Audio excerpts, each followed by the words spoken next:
Chapter 1850. Two strands of saber light swept out. In an instant, the ferocious, surging sound wave attacks that tore through the flood did not lose any momentum. The two infused their wills of soul and saber Dao great Dao energy into their saber strikes. Hence, the instant they drew their sabers, the might was terrifyingly strong. The two strands of saber light were like two blazing suns competing in the night sky, lighting up this dark world. Kill. After breaking the sound wave attacks of 100 musical instruments on the fortress ship with one strike, the two's auras flourished as a rainbow as they quickly descended towards the fortress ship. The two's thinking was very simple. The music Dao attacks were not strong in terms of sound alone. If he couldn't interrupt the other party's rhythm with a single strike, then he would lose. If they could not break the other party's rhythm with one strike, they would be in big trouble. Even if the two had incredible means, they would be helpless. In fact, they might even sink deep into it, unable to extricate themselves and unable to escape. Without needing to communicate, the two knew what to do. There was only one choice. End the battle quickly and go all out. The pretty woman in the fortress ship was the headmistress of Soaring Dragon City's Smiling Daughter Pavilion. Her stage name was once Wuxia. Now people addressed her as Headmistress Shui. At this moment, the two strands of saber light already tore through the sound waves and crashed into the fortress ship. Boom! The saber light clashed intensely with the fortress ship's shield. Amid loud rumbling, the entire fortress ship shook. Many musical instruments fell to the ground. The graceful women also felt dizzy and panicked. Ding! At the crucial moment, Headmistress Shui sat on the ship's roof and quickly played her fingers. In one breath, Headmistress Shui played hundreds of melodious tunes at a dazzling speed. The flustered woman in the fortress ship quickly stabilized her emotions. Then, she played the musical instrument in her hand according to Headmistress Shui's tunes. A song of intoxicating beauty. Where can one find a bosom friend? A song of cold autumn waters. Who says that spring surpasses the autumn wind? Fallen leaves fill the sky with hundreds of flowers.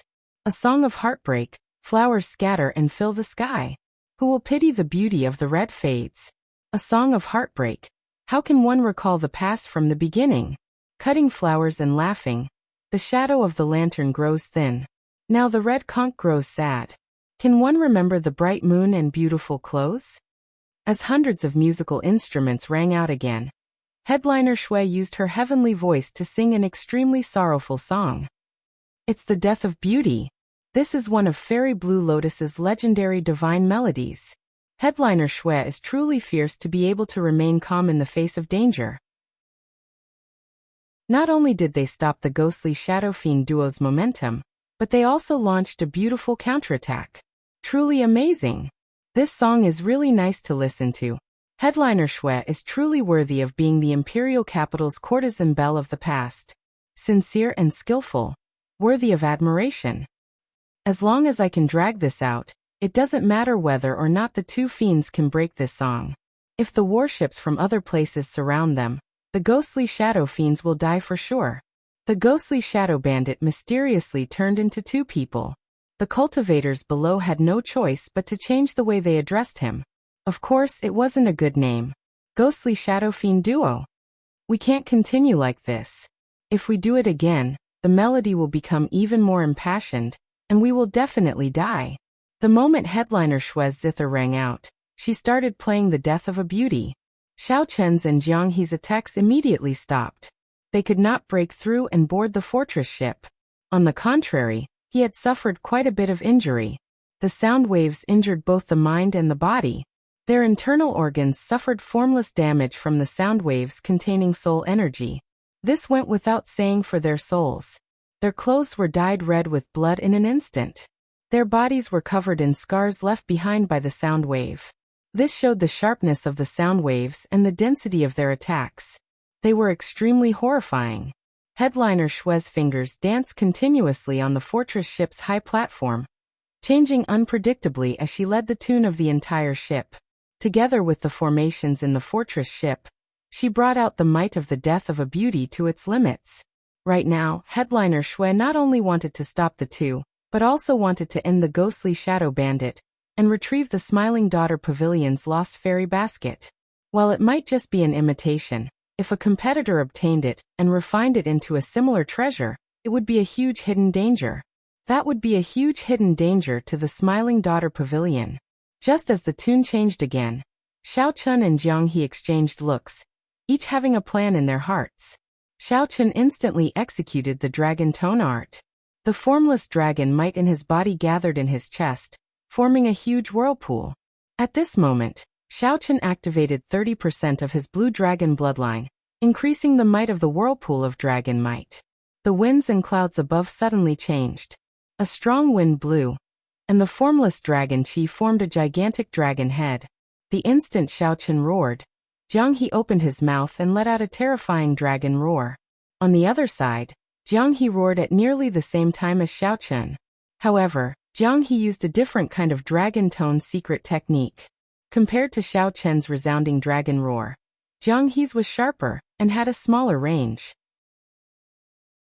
However, it was more focused. Boom!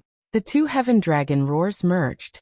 Jiang He's dragon roar pierced the fortress ship's shield, and Xiao Chun's sonorous dragon roar followed closely behind, sweeping through the entire fortress ship. Bang! Bang! Bang! Bang! Immediately, the strings of the instruments on the fortress ship broke one by one, and the flutes exploded.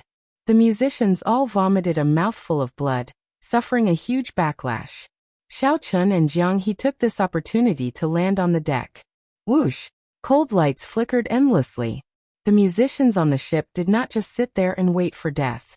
They drew cold swords from their instruments and quickly stabbed at Xiao Chun and Jiang He.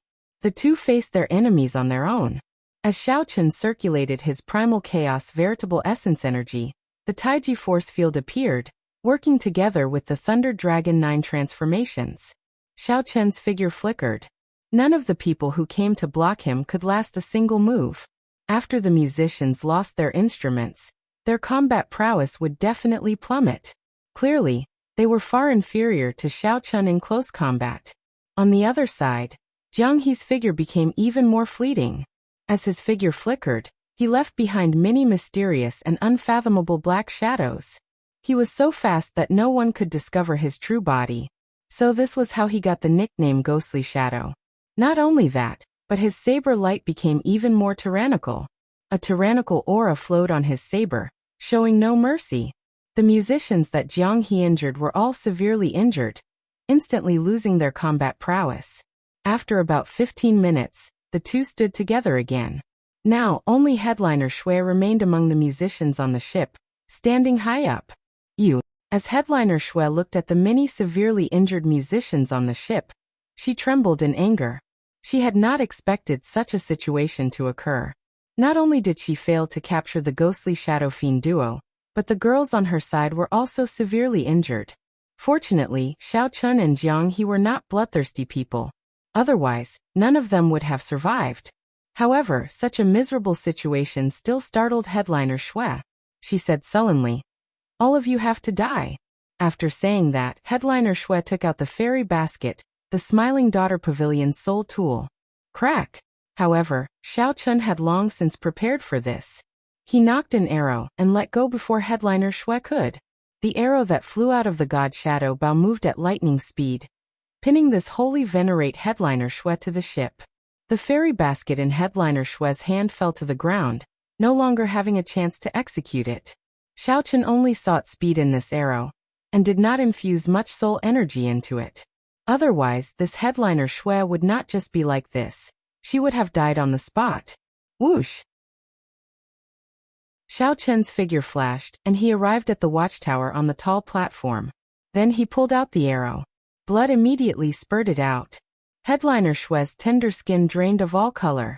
She appeared haggard, severely injured both in her physical body and soul. Xiao Chun raised his foot and kicked the fairy basket up. Then, he held it in his hand and returned it to headliner Shui. Startled cries rang out continuously on the ship. Jiang He infused some energy into the many young girls and tossed them off the ship. The girls that he tossed off would not be in any danger of dying, falling to their deaths. Although the ghostly shadow bandit had stolen countless treasures, he did not have the hobby of killing people for fun. He was just somewhat frivolous and heartless. Ha! Girls are falling from the sky. Catch them.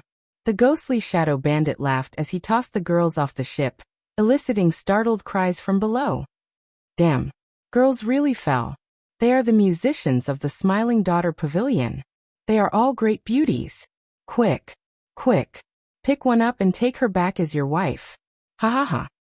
What's the rush? They are all musicians of the Smiling Daughter Pavilion. Do you really dare to force yourself on them? What do you know? Don't you know what it means to be a hero saving a damsel in distress? Damn. Don't block me. Ghostly Shadow Fiend Duo. Quick. Quick. Toss a few more down. Such actions stirred up a huge commotion among the thousands of cultivators below. Thousands of people soared into the air in the night, waiting for the beauties to be tossed off the ship. Such a scene was rare to see even in 1,000 years. You are all shameless, despicable hooligans. Headliner Shui hugged the fairy basket as she pointed at the two. Tears leaked out of her poorly beautiful face as her entire body trembled as she cursed angrily. However, before Headliner Shui finished, she let out a startled cry. Someone had tossed her down as well. Stop playing around. I'll cover the rear. You go to the control room. Xiao Chen said softly from the watchtower. Then, he continued drawing his bow and looked at the warship that was still some distance away. Got it. Jiang He clapped his hands and tossed the last two beauties down. Then he rushed to the control room. Chapter 1851. As Xiao Chen held the god shadow bow from the crow's nest, he could see every warship within hundreds of kilometers clearly. Ever since Xiao Chen obtained the god shadow bow, he had never brought out even a tenth of its might. Even he did not know how great the potential of this bow was. The earlier arrow only drew the bow slightly. Before the bowstring was drawn, it severely injured a holy venerate on the spot. After advancing to middle stage star venerate, Xiao Chen's soul energy had increased significantly. That earlier arrow had not drained much of his soul energy. Xiao Chen felt some anticipation, so he infused the rest of his soul energy into the bow. He wondered how much might it could bring out. Could it bring out its second form, spreading its divine wings, like when it faced the heavenly book scholar? The fortress ship had already started moving. Under Jiang He's control, it quickly headed out of the city. With this fortress ship, Jiang He no longer had to fear the pursuit of the warships behind. He could compete with them in terms of endurance. Damn it! We absolutely cannot let them get away. After them. The Jiang clan's Purple Thunder warship took the lead and gave chase. War drums shook the sky, and electric light shot out, illuminating the surroundings in a purple haze. A formation above the warship continuously absorbed the surrounding lightning-attributed energy. The lightning-attributed energy gathered into a resplendent ball of lightning, containing horrifying energy and startling might.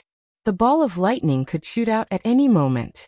However, as the fortress ship Xiao Chen was on belonged to the Smiling Daughter Pavilion, the Jiang clan had some misgivings. If they destroyed the other party's fortress ship, the Jiang clan would not know what to do after this, so they hesitated. Before the very last moment, it was best not to release it. After all, there was still a chance to catch up. You then. While the Jiang clan's people hesitated, Xiao Chen did not. He drew the bowstring, and a divine figure seemed to flash in the sky. The moment Xiao Chen let go, that ball of lightning instantly exploded. The speed of the arrow surpassed human thought. It was as if the moment Xiao Chen let go, the huge and horrifying ball of lightning was struck by the arrow. The energy contained in the god Shadow Bow's arrow detonated the ball of lightning. In an instant, the Jiang clan's warship appeared in the air. The warship turned into a resplendent firework, continuously giving off fiery light. Fireworks filled the sky, filling the night sky. Only the damaged main body of the Purple Thunder warship remained, on the verge of collapse. The Jiang clan cultivators on it had fled long ago. Joy and sorrow separated. The Jiang clan's people, who came in ferociously, obtained a result that no one expected. Stop. Stop. Stop. Stop.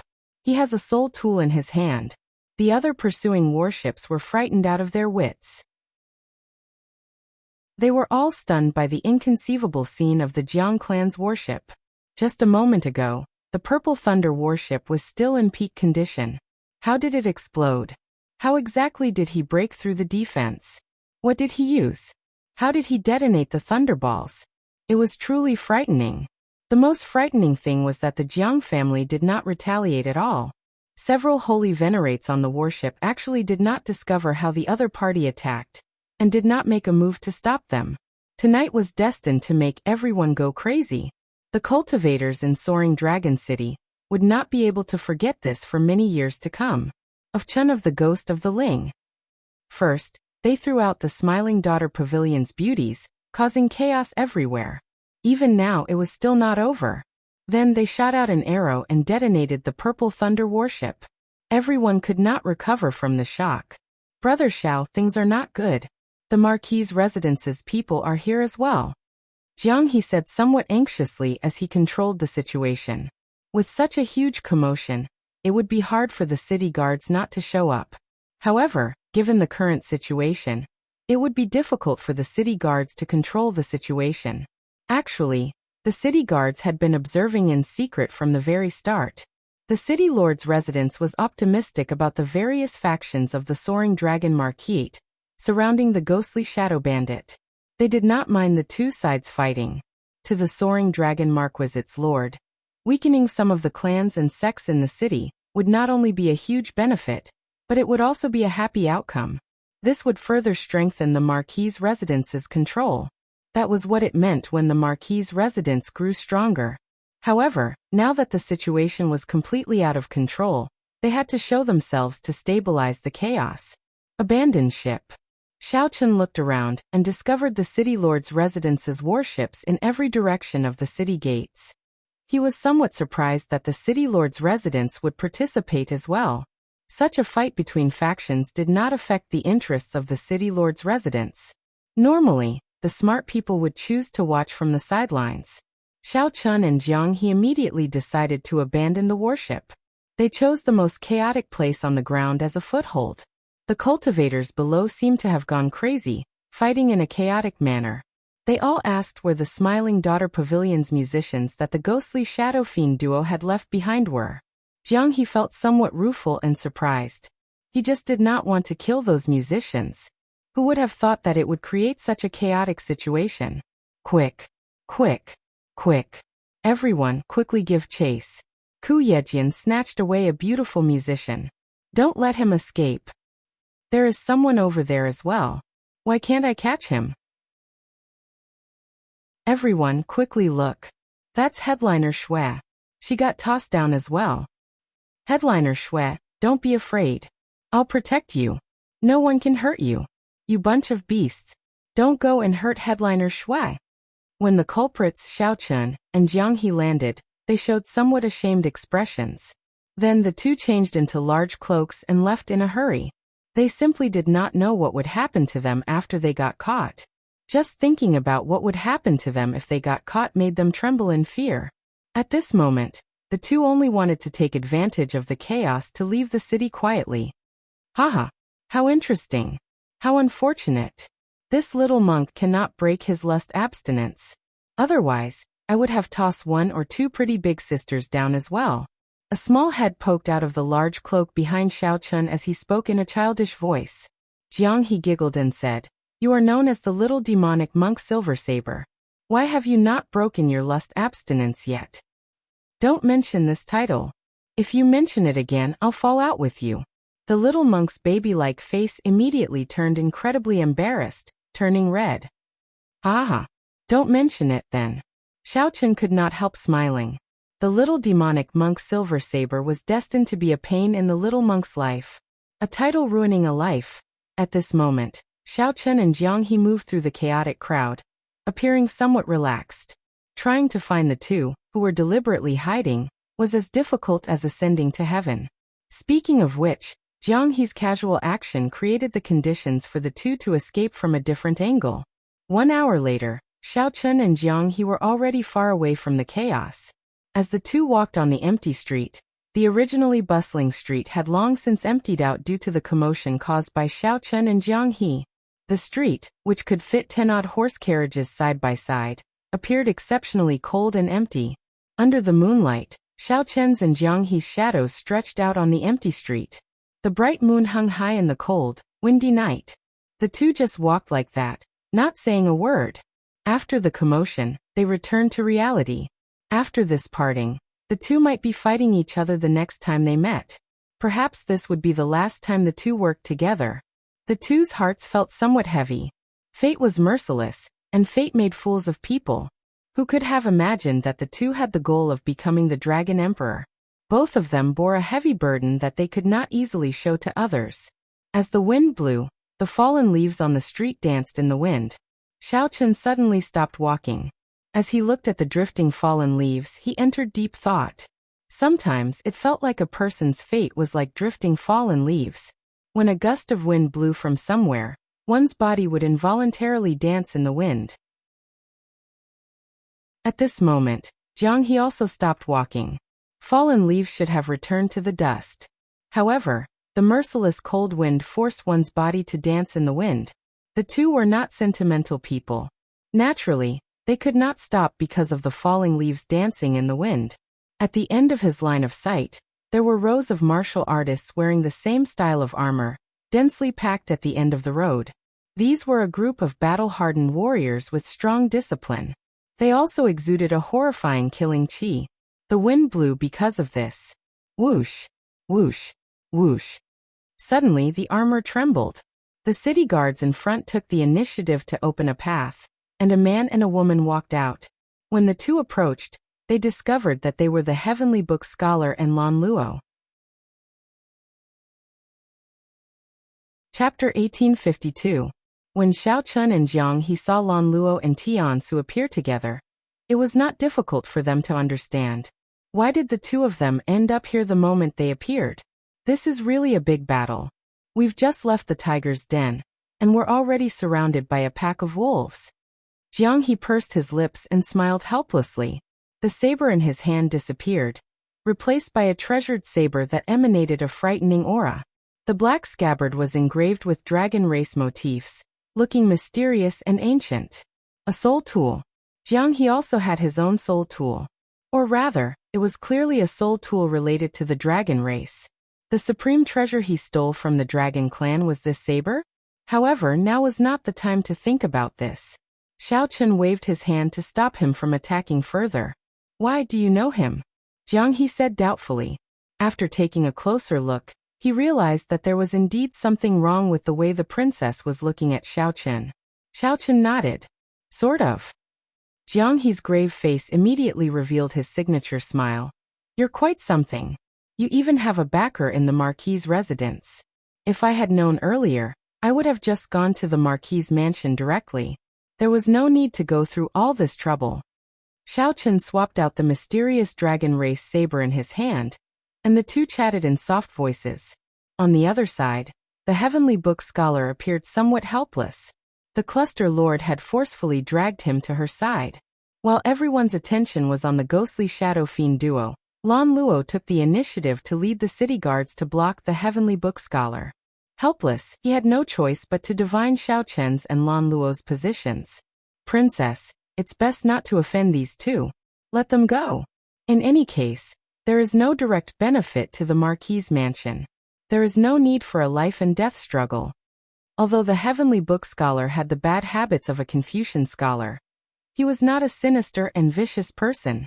Xiao Chun and Jiang He's lives had nothing to do with him, but he did not want them to die because of him either. Who would have imagined that Lan Luo would ignore him? Instead, she headed straight for Xiao Chun. His footsteps were hurried, and he did not look like he was going to attack Xiao Chun and Jiang He at all. The Heavenly Book scholar felt stunned. Then he suddenly understood something.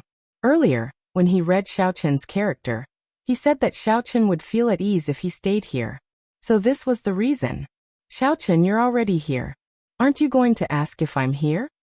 Lan Luo said softly as she looked at Xiao Chen with some hidden bitterness. Xiao Chen smiled bitterly and didn't know what to say.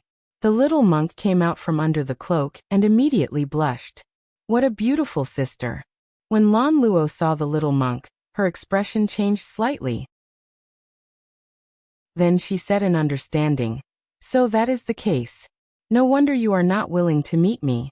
Xiao Chen, what kind of person do you take me Lan Luo for? Even if we're just ordinary friends, there's no need to be so rude. You don't even have to greet me. Xiaochen looked a little embarrassed. He really didn't know how to explain. Ha ha ha, you've misunderstood, Your Highness. This person is the little devil monk Silver Saber.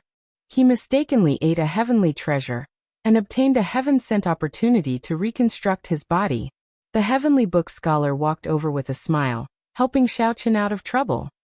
You still dare to mention it? Right after the heavenly book scholar spoke, the little monk flew into a rage.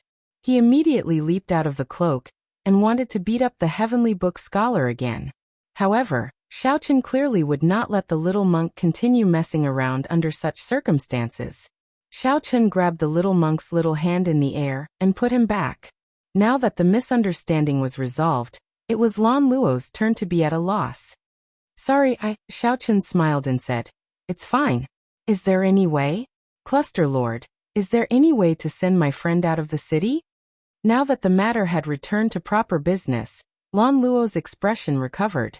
She said softly, It's fine to send him out of the city. However, he has to hand over the treasures he stole in the city. This is what my father instructed me to do. I can't disobey him. Hehe. No problem. Jiang He smiled carefreely, not bothering with Lan Luo at all. Then he handed over all the treasures he stole in the city. In reality, a small part of the reason Jiang He stole the treasures of the various major factions was due to fortuitous encounters. The bigger reason was his interest and habit. After Lan Luo stated her conditions, Jiang He did not hesitate to do so. In any case, after avoiding this wave, if he really needed it in the future, he could just steal it back. Many thanks for Cluster Lord's kind intentions. Brother Xiao, we will meet again in the future. Jiang He showed a smile on his face as he turned and left, not lingering at all. Now that he turned around, the next time they met, he would be a friend and not an enemy. Lan Luo knew this very well. But Jiang He forced himself to remain expressionless as he drifted away in the night. Jiang He slowly went further away. His cold and lonely figure disappeared into the even lonelier and colder night. Just like that, he vanished. Xiaochen withdrew his gaze and sighed in his heart. He felt somewhat rueful, his emotions complicated. At this moment, Xiaochen could not leave for now. Lan Luo had set up such a large entourage. Hence, he could not pretend that he had never been here. He felt apologetic. The heavenly book scholar performed a cupped fist salute and said, There should not be anything else for me to do now. I will take my leave first, lest the heavenly mystery tower's people worry. Xiaochen, although my words are not pleasant to hear, they are most likely correct. Why don't you think about it carefully? Goodbye. At some point in time, the elites of the city guards had vanished from the empty street. Now only Xiaochen and Lan Luo remained under the bright moon. That's not right. The little monk should be included as well. The two chatted casually as they walked along the street. Then, Xiaochen gave a simple explanation of why he came to the Soaring Dragon Marquise. Back then, Xiaochen had come to Withered Leaf City mainly because he did not want to cause any trouble and waste time. He could only tell her the only place he knew in the Yanwu dynasty. Since coming here, he had encountered endless trouble, so he did not want to disturb Lan Luo. He only wanted to send the little monk back as soon as possible. After Lan Luo heard that, she felt relieved. However, she also felt somewhat disappointed. In that case, you are going to the Divine Dragon Empire in the end? Xiaochen nodded. If not for this little fellow, I might have already gone there. Why? Actually, you could have stayed in the Yanwu dynasty. With your talent and aptitude, the 8 noble clans and rank 7 sects would have been willing to accept you. The dynasty is vast. This is the stage for the outstanding talents of the Great Thousand Realms, the powerful demonic geniuses. You can definitely make a name for yourself and not live in vain. Lan Luo felt confused. Why was Xiaochen so insistent on going to the Divine Dragon Empire? Clearly, there was still a gap between an empire and a dynasty. Could it be that Xiaochen feared the competition with the 8 noble clans and the outstanding talents of the royal clans in the dynasty? That was impossible. Given her understanding of Xiaochen, that was absolutely not the reason. After thinking about it, Lan Luo could only say that the Divine Dragon Empire was an extremely important place for Xiaochen. Perhaps it was a person or some place he was worried about. Lan Luo's words stirred up a slight ripple in Xiao Chen's heart, making him feel excited. Indeed, the 4 dynasties were the dreams of all the outstanding talents of the Great Thousand Realms. Only in these places could one reach the peak of cultivation, truly witness the most glorious era of the martial epoch. After several eras of development, the martial epoch was now in its golden age. As for the 4 dynasties, they held the most luck in the central Great Realm, attracting the outstanding talents of the various realms. All the proud people wanted to come and give it a try. As a cultivator, Xiao Chen was naturally no exception. He wanted to see the true outstanding talents and demonic geniuses of this age. However, now was not the time. I will come, but not now. I have to go to the Divine Dragon Empire, Xiao Chen said seriously. It is not convenient to explain the reason now. However, many thanks for Cluster Lord's kind intentions. Lan Luo smiled generously and said, there is no need to thank me between us. Don't treat me as a friend. There is no need to stand on ceremony. No matter what you decide, if you need help, I will definitely help you. Under the cool exterior, there was a trace of affection that could not be concealed. Xiao Chen smiled bitterly and did not reply. However, in his heart he added, if Lan Luo runs into any trouble, I will definitely help her without hesitation. The two casually chatted about the past and their experiences as they walked to the city lord's residence. Just as the two were about to enter, Lan Luo turned around and said with a smile, we got too engrossed in the conversation and nearly forgot about proper business. Before Xiao Chen could ask, Lan Luo continued, my father would like to meet you. The Soaring Dragon Marquis wants to meet me? This is somewhat surprising. The Yanwu dynasty had 108 provinces. The opposite sex was conferred Marquis, and the family was conferred kingship. Marquis was already the highest title in the dynasty, aside from the dynasty's king. The Soaring Dragon Marquis was considered a major character in the entire Yanwu dynasty. This was especially so for the Soaring Dragon Marquis, an important land at the dynasty's borders. The Soaring Dragon Marquis's high status was even more obvious. Xiao Chen did not know why such a major character wanted to meet him. After thinking about it, he concluded that it could only be because of the Cluster Lord. Chapter 1853. What's wrong? You don't want to see my father? Lan Luo asked, purposely showing a stern expression, clearly dissatisfied. Xiao Chen replied softly, no. When do we meet? Tomorrow then. It is already so late, and you must be tired. All right. Under Lan Luo's arrangements, Xiao Chen obtained a rather unique and quiet courtyard in the Marquis's residence. This made sense. This suited Xiao Chen's preferences. This night was indeed tiring. More accurately, he had not rested since he entered the Heavenly Mystery Tower, and got chased until now. Xiao Chen placed the little monk aside and lay on the bed. Then he closed his eyes and pretended to sleep. However, Xiao Chen did not feel sleepy. As he lay on the bed, leaves fell outside the window, rustling like it was raining. Those were the leaves of the ancient tree in the courtyard. The night wind had blown them off. Falling leaves filled the sky like rain. Why can't I sleep?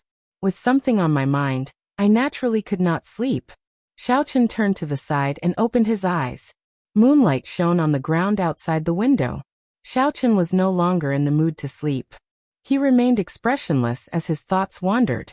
Xiao Chen was still thinking about what the Heavenly Book scholar said before he left. Although my words are unpleasant to hear, most of them are correct. Meng Qi sighed. The results of the Heavenly Book scholar's reading of Xiao Chen's character were not very good. However, it was as he said. If it were not accurate, there would not be so many people lining up to ask him to read them. However, based on the Heavenly Book scholar's reading of the little monk, regardless of the process, the little monk did obtain a great fortuitous encounter. Is my heart destined to be restless? The path of the Dragon Emperor was destined to be difficult. Xiao Chen did not care. What he cared about was whether he could meet Lu Ruyue. The White Dragon Holy Daughter was a peerless beauty. Even the Dragon God Crown Prince was captivated by her. In the dead of night, if one did not feel sleepy, one would inevitably let one's imagination run wild and feel frustrated. Jiang He's words also appeared in Xiao Chen's mind. For some reason, they disrupted Xiao Chen's thoughts. Whoosh! Unable to sleep, Xiao Chen got up and put on his clothes. Then he picked up his saber and casually walked out. Big brother Xiao, what are you doing? The little monk asked in a daze as he opened his eyes. Practice your saber. Go to sleep. The moonlight shone on the courtyard like water, adding a hazy veil to the scenery in the courtyard. Xiao Chen drew his tyrant saber and swung it casually. All sorts of feelings welled up in his heart. He was a little anxious, a little violent, and also a little resentful and unwilling. However, the more it was so, the more exquisite and gentle the saber light he swung out became. Have a tiger in your heart, sniff the rose. Xiao Chen controlled his mental state very well, not letting his saber technique lose its finesse and order. Even if it is difficult to find peace in my heart, I just want to have a clear conscience. Hua. As the saber light swept out, Xiao Chen gently flicked it up. The perfectly straight tyrant saber condensed the moonlight in the garden into one beam and soared into the clouds. Xiao Chen pushed off the ground and soared into the air. His white hair and robes fluttered in the wind. As he danced, boundless moonlight emanated from Xiao Chen's body. For a time, the moonlight in the courtyard was like flying snow, but also like flower petals dancing in the wind. The garden was filled with fallen flowers, like a beautiful painting. Xiao Chen hovered in the air, using his saber as a brush. His body was in the painting, but his heart was outside.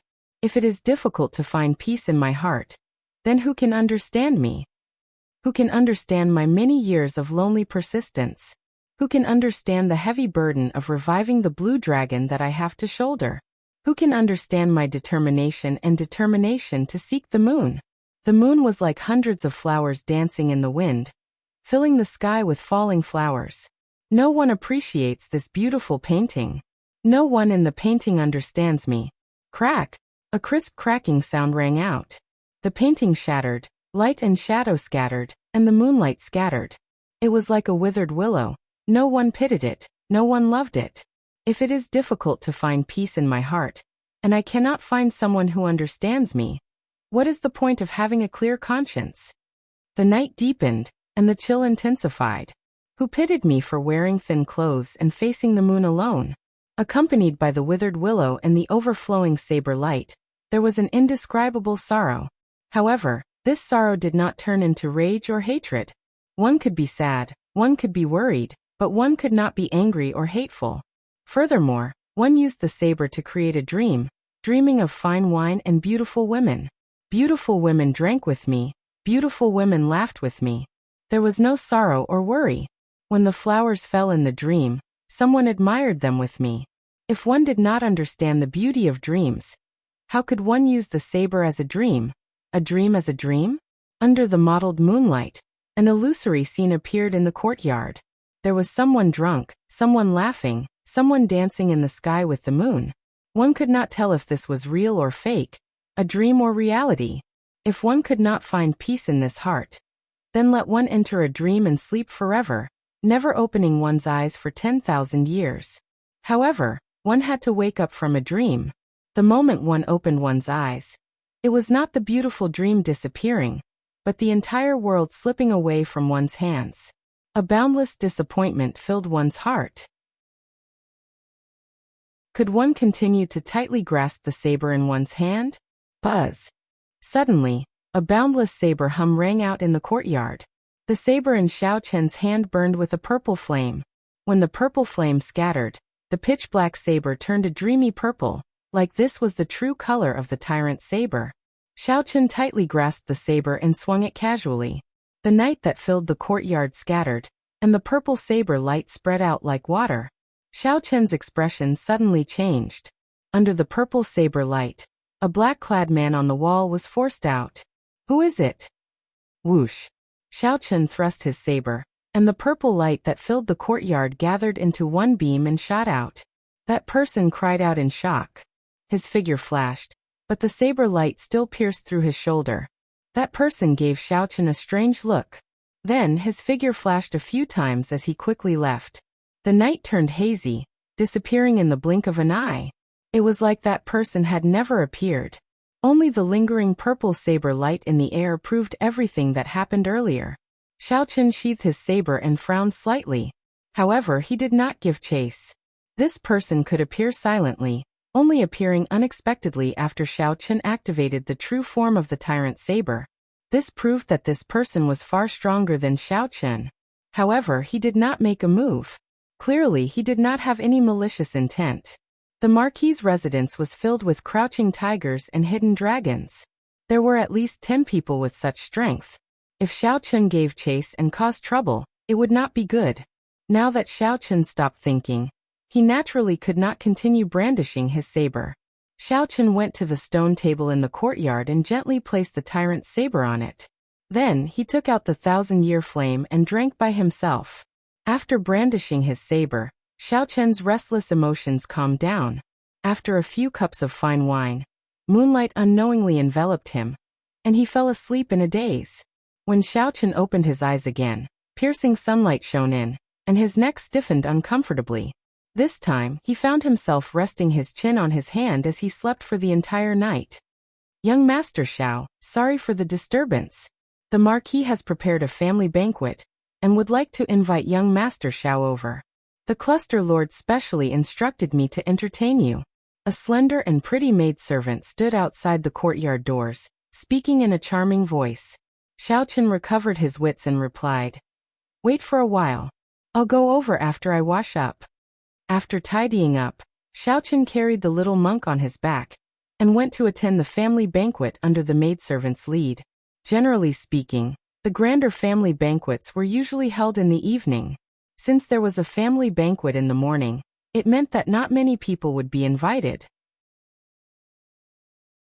Aside from the Marquis's residence's heirs, there might be only Xiaochen and the little monk. The Marquis's residence was very large, with winding corridors, fake mountains, and flowing rivers. It was like a maze crisscrossing each other.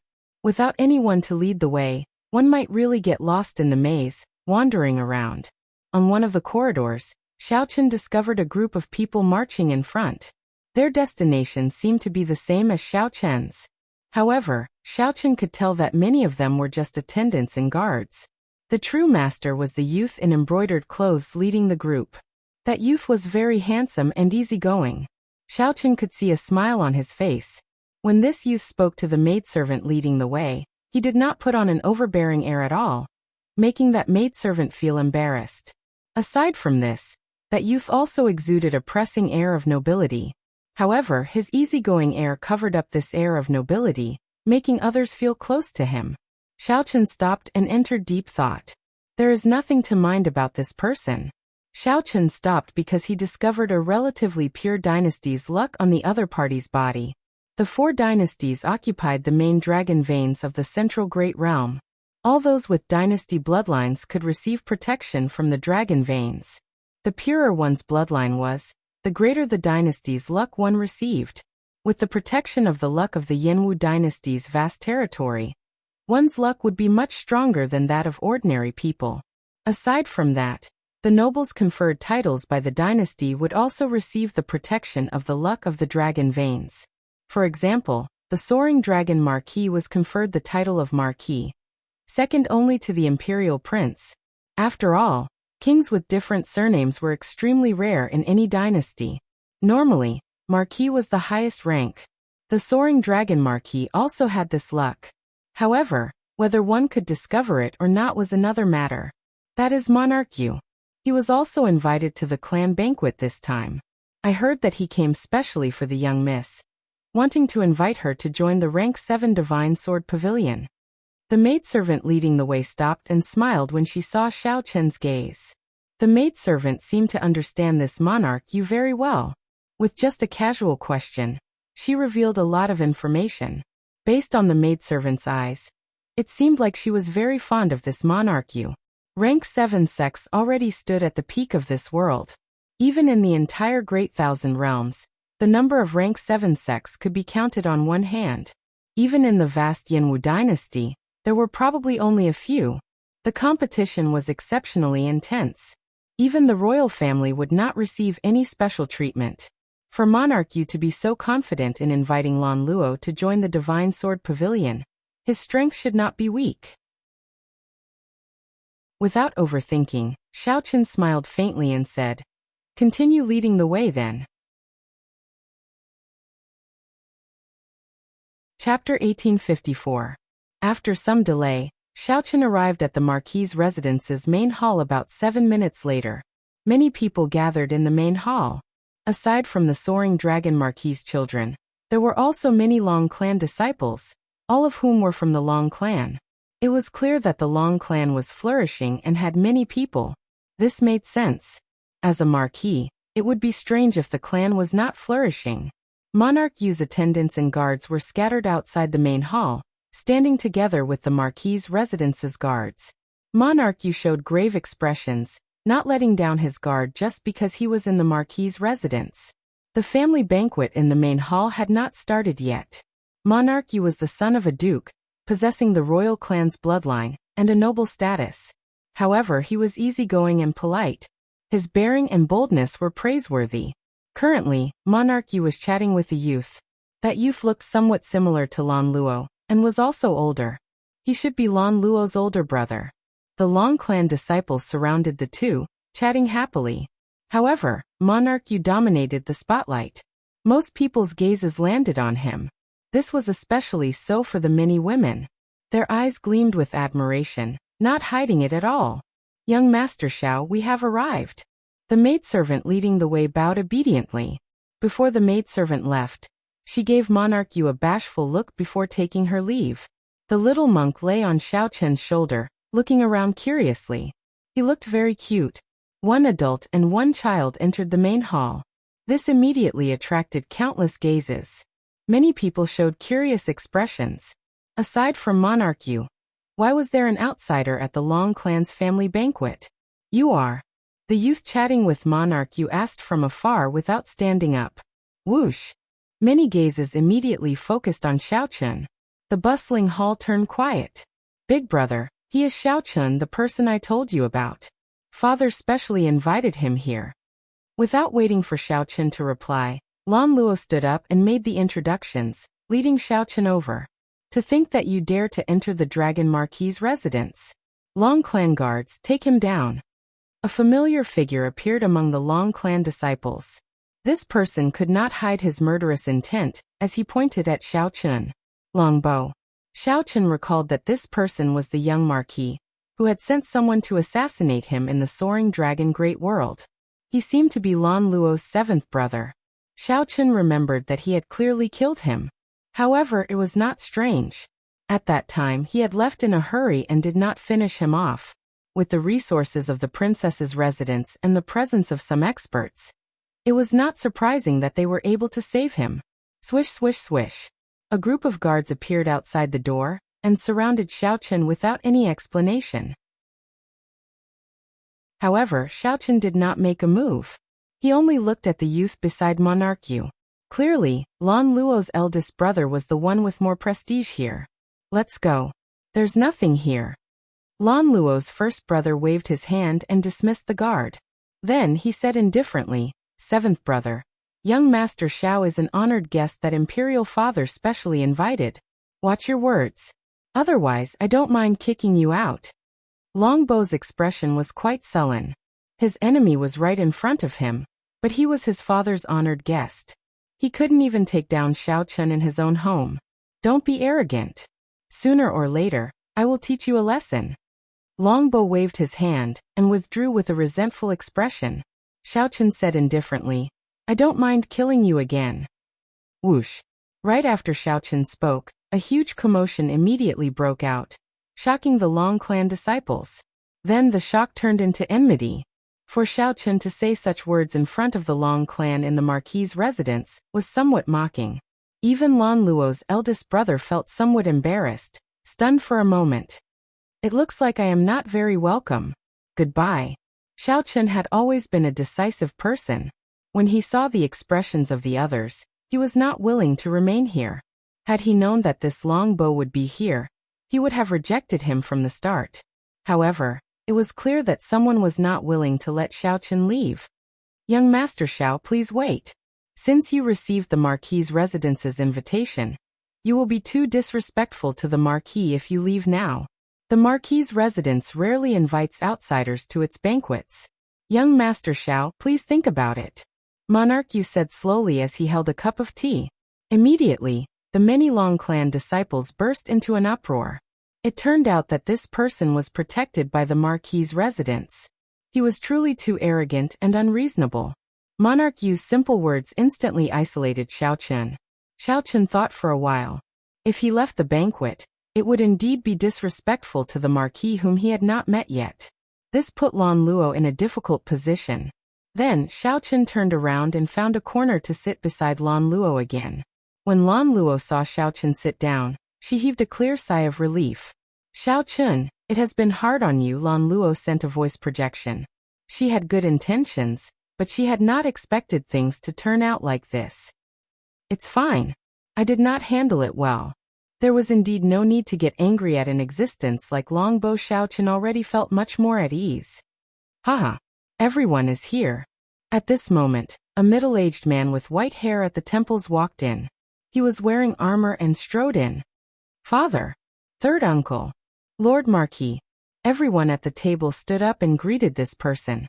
Needless to say, this person was the overlord of the Soaring Dragon Marquis, the Soaring Dragon Marquis.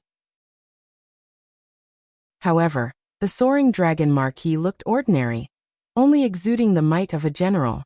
There was nothing special about him, which was rather strange. I have been busy with military matters and rarely eat with everyone. Today there are 2 honored guests coming to the banquet. Come, let me offer a toast to the 2 of you. The Soaring Dragon Marquis was rather straightforward. After indicating for everyone to sit down, he stood up and offered a toast to Xiao Chen and Monarch Yu. Xiao Chen and Monarch Yu did not dare to be slow. They stood up at the same time and drained the wine in their cups in one go. Thank you, Lord Marquis, for your hospitality. The 2 took their seats and put down their wine cups. The banquet officially began. Delicacies that were not sumptuous but had great value were served up. At the table, the Soaring Dragon Marquis did not pay any attention to Xiao Chen and Monarch Yu. As they chatted, they only talked about family matters and other minor matters. Your father does not put on any airs, Xiao Chen said to Lan Luo, who was beside him. However, Lan Luo replied somewhat helplessly. In my impression, he has always been like this. He is neither warm nor cold to everything. You will never be able to see the true thoughts in your heart. I can't see through them either. For example, the Soaring Dragon Marquis had clearly called Xiao Chen over on purpose. However, he did not say anything to Xiao Chen during the banquet. This disappointed Lan Luo, as well as a faint sense of disappointment. I heard that Monarch Yu wants to invite you to join the Divine Sword Pavilion. Xiao Chen missed this topic and changed the topic. A bright light flashed in Lan Luo's eyes. What's wrong? Are you interested? Let's go together. The Divine Sword Pavilion is one of the few rank 7 sects in the Yanwu dynasty. Many of their disciples are powerful demonic geniuses who can rank on the martial monarch ranking. Xiao Chen smiled and said, I am a bladesman. How can I go to the Divine Sword Pavilion? That's true. I nearly forgot about that. Lan Luo frowned, appearing somewhat vexed.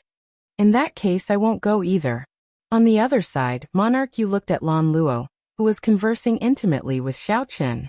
A hard-to-detect cold light flashed in his eyes. Soon, someone suddenly stood up and offered a toast to Xiao Chen.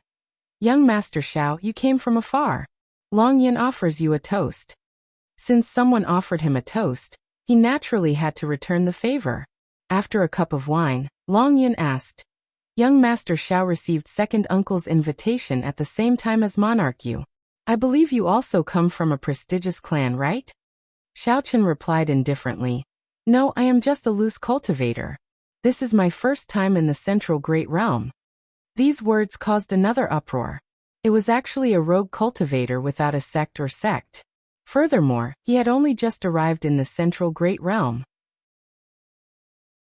In their eyes, such a person was simply a country bumpkin. When the others thought of themselves, they couldn't believe that they were sitting and eating with someone of such status. Their expressions couldn't help but turn a little weird. Monarch Yu revealed a surprised expression. Unexpectedly, one of the ghostly Shadow Fiend duo, who caused a commotion last night, has just arrived in the central Great Realm. The ghostly Shadow Fiend duo.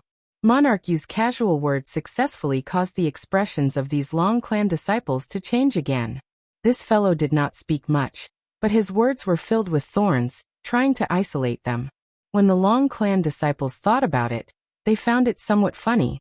The so-called monarch's breadth of mind and boldness were only so-so.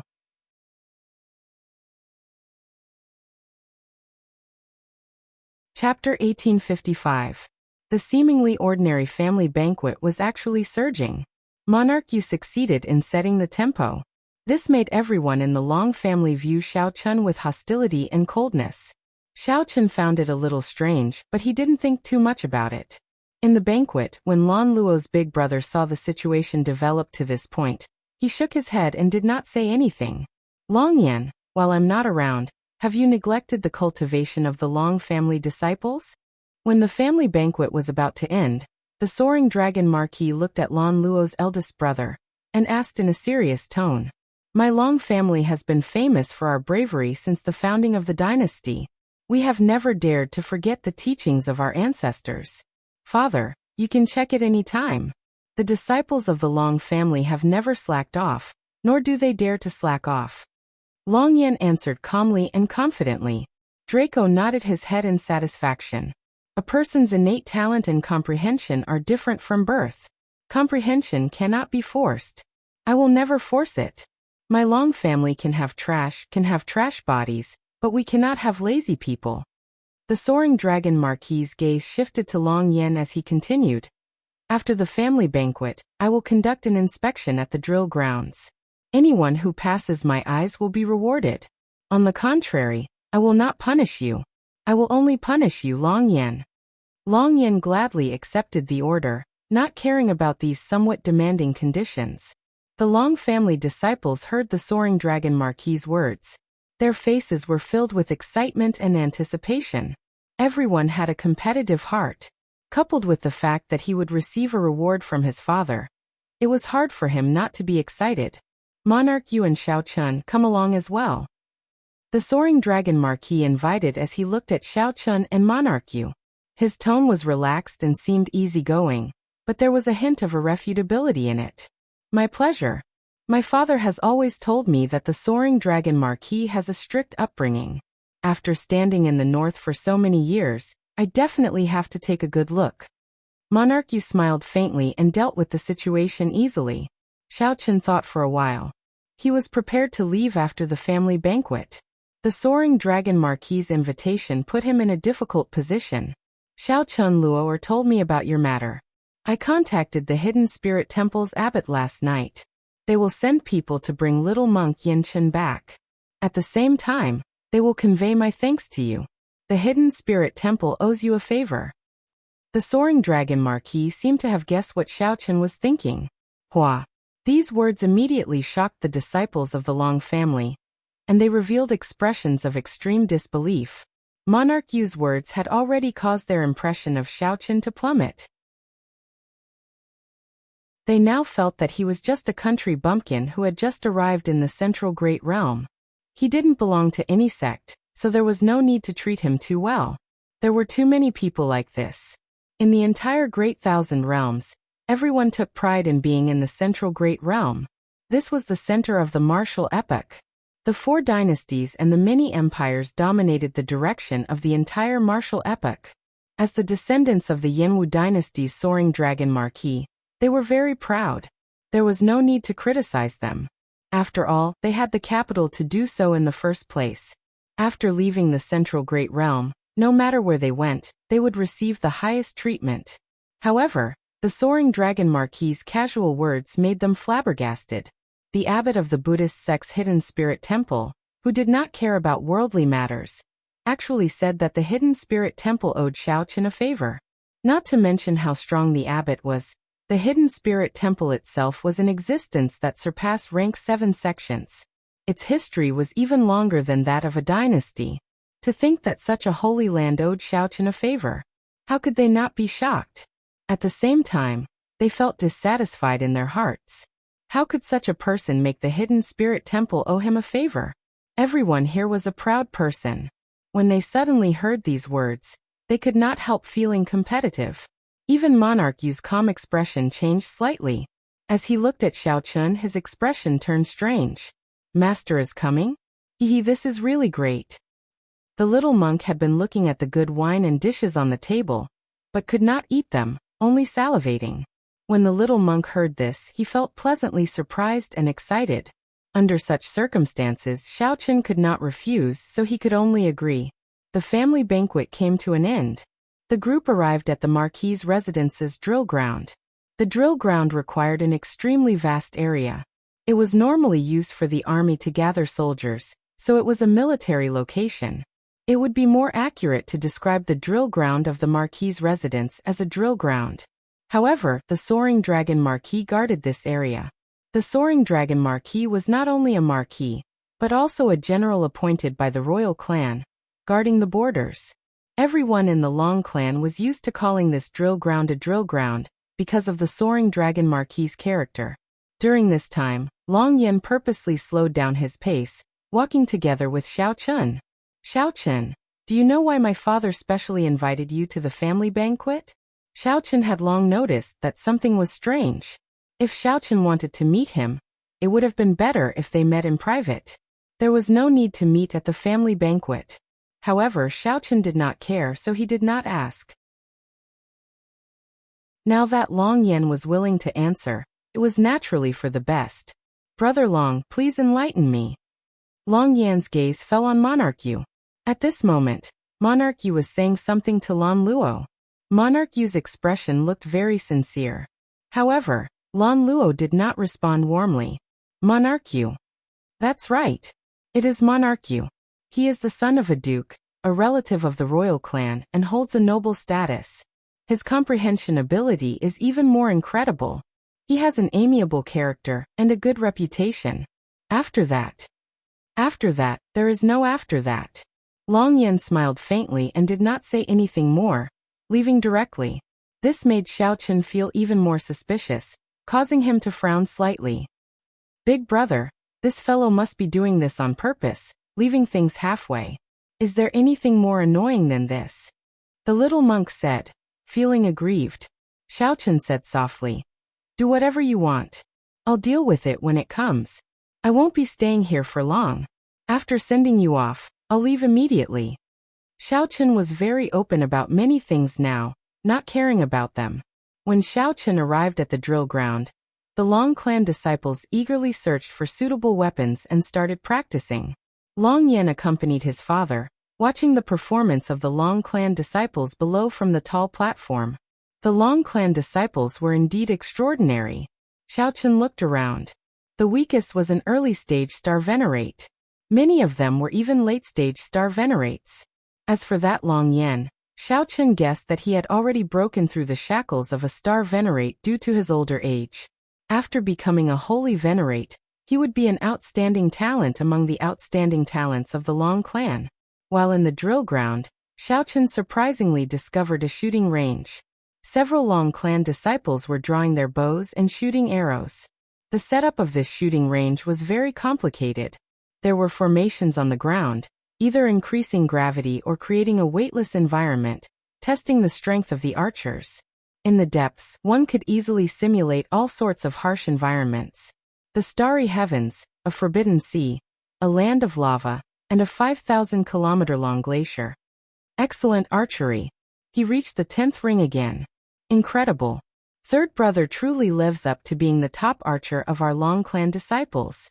His archery skills are becoming increasingly exquisite.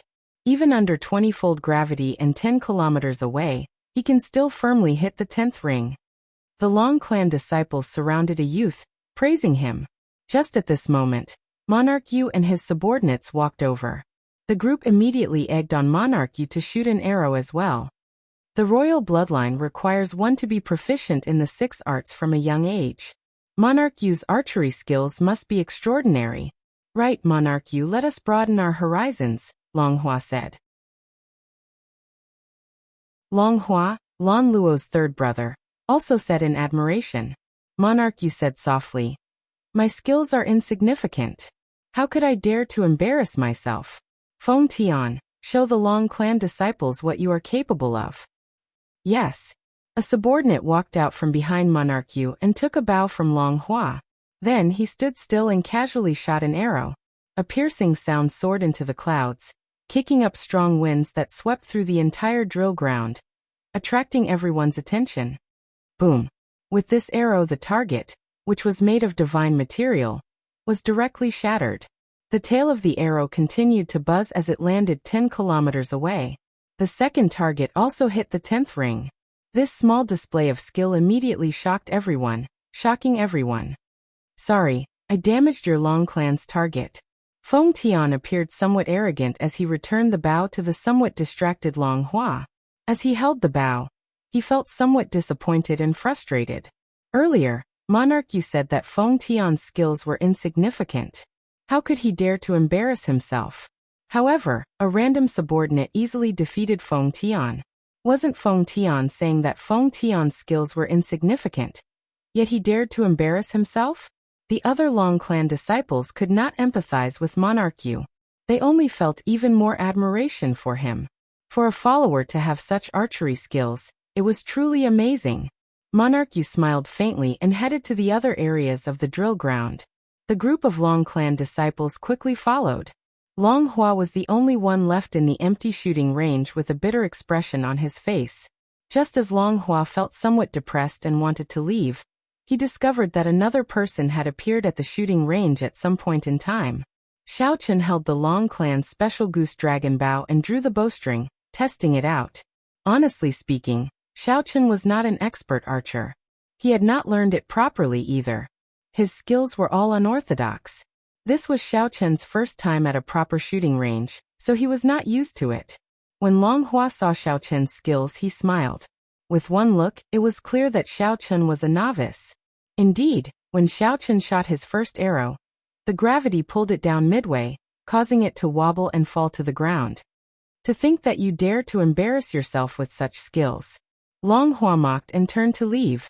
However, just as Long Hua was about to leave, he heard a dang sound. This was the sound of an arrow hitting the bull's eye. Long Hua was very familiar with this sound. Long Hua immediately turned around and discovered that Xiao Chen's second arrow had hit the bull's eye. The little monk stood at the side, clapping and cheering. Dang, dang, dang. After familiarizing himself with the Long clan's special goose dragon bow, Xiao Chen hit the bull's eye with every arrow. The first arrow stuck to the tail of the second arrow, piercing through it before hitting the bull's eye. All 10 arrows hit the bull's eye smoothly and smoothly. When Long Hua saw this scene, he said with a sullen expression, "Disgusting. Your archery skills are clearly excellent, yet you pretend to be a novice before me. Pretending to be a pig to eat a tiger, making fun of me. You are indeed narrow-minded and extremely shameless. Haha. Little benefactor, you are really stupid. The person who defeated you was the one who hid his strength. What does that have to do with my big brother? This is just my big brother's first time at the shooting range, and is not used to your Long clan's standard bow." The little monk said with disdain. "What do you mean?" Long Hua asked, feeling confused. Chapter 1856. Facing Long Hua's confusion, the little monk smiled and said, "You are indeed stupid. Look, who are the two people by his side now?" Long Hua looked at Monarch Yu doubtfully, and saw that the two people by Monarch Yu's side had changed.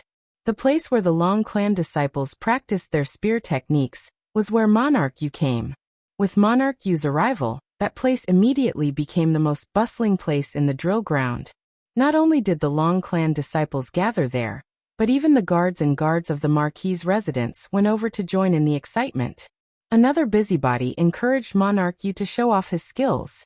Monarch Yu said a few humble words, but still did not make a move, letting his follower show off his skills. That follower did not look shocking. However, his spear techniques were amazing. Even the best spear technique among the Long clan disciples did not last more than 10 moves against that follower. Many of the Marquis's residence's guards were itching to challenge him. However, they could only show off that follower's exquisite spear techniques. Long Hua exclaimed in shock. "What incredible spear techniques! This is..." Monarch Yu simply could not figure out what was going on. Given his intelligence, it was indeed somewhat shocking for him to figure this out. The little monk's baby-like face showed disdain as he said, "Can't you tell? This monarch has many capable people under him. That person who competed with you earlier is someone with excellent archery skills, much stronger than you. He must have prepared this. Otherwise, do you think that just anyone's archery skills are that scary?" "Why?" Long Hua asked, feeling confused. Monarch Yu found an expert archer to trample on him for no reason. Initially, Long Hua did not believe it. However, when he saw Monarch Yu casually walking around the drill ground, he inadvertently displayed a strong follower. The little monk frowned and looked up at Xiao Chun, who was beside him. Then he asked in a daze, "Big brother, why?" Dang. Xiao Chun hit the bullseye again. He felt that this drill ground was rather useful. If he were to cultivate here for a month, his mediocre archery skills should be able to improve by leaps and bounds. If he found a good teacher from the Marquis's residence to teach him, he might even become an expert archer. "Little brat, it turns out that you don't know either," Long Hua muttered. Long Hua mumbled to himself as he came to Xiao Chen's side and asked, "Why exactly?" Xiao Chen placed the goose dragon bow on the table at the side and glanced at Monarch Yu. There was a hubbub of voices on the other side and it was extremely lively. Cheers could be heard from time to time. "Anticipation, I guess." "What?" Xiao Chen explained. "There are thousands of people on the drill ground, including the Marquis Mansion's family warriors and the disciples of the opposite sex." When everyone wanted to see Monarch Yu's strength, he did not make a move. It's better to let your followers attack to shock the crowd and lure them away. The more you want him to make a move, the more he refuses to make a move. He's only letting his follower provoke everyone's interest. "What do you expect in your heart now?" Long Hua replied without even thinking. "Naturally, I want to see Monarch Yu's own strength. Even his followers are so powerful. As the master, he must be even stronger." "That's right. Right now, he's trying to create this kind of anticipation and provoke your expectations to the extreme. Actually, do you have some other kind of anticipation in your heart? Since your follower is so powerful, you might not be as powerful. You want to see him make a fool of himself." Xiao Chen remained expressionless, not showing any fluctuations. However, he seemed to be able to see through people's hearts. Long Hua said somewhat embarrassedly, "Indeed a little. I lost so miserably. Naturally, I feel somewhat unconvinced." Xiao Chen smiled faintly and said, "Don't think that way. Otherwise, when he makes a move later, you will feel even more despair. This is the effect that he wants. When everyone's emotions are at their peak, he will pretend to make a move reluctantly. When he makes a move, he will shock everyone and make the others' respect for him reach new heights. It might even make them despair of being undefeatable, feeling respect in their defeat." "That's impossible." Long Hua felt somewhat incredulous. Xiao Chen's words had a huge impact on him. His pure heart could not accept this. This was simply too complicated. Right now, Long Hua felt somewhat dizzy. The little monk, who was not even taller than Xiao Chen's calf, rubbed his chin and nodded to himself. Big brother is really smart. He immediately figured out the crux of the problem. This Monarch Yu is also incredible. I can try using this move in the future. Long Hua's expression did not fade. He still did not believe it, or perhaps he was unwilling to believe it. He said, "Just to stand out, he wants to trample on all of us first? Why not? In the same era of the martial epoch, only the most resplendent star will be remembered by the later generations. The other stars can only adorn the night sky, making it even more resplendent and dazzling, making people feel even more respect and admiration. This is how the path of the martial epoch is. Isn't it the same in reality?" Xiao Chen said indifferently, "Right now, you are just unlucky to be in the same drill ground as him. However, will there really be people who think that way and then do it?" Long Hua thought about it carefully. If that was really the case, this person was too shrewd and scheming.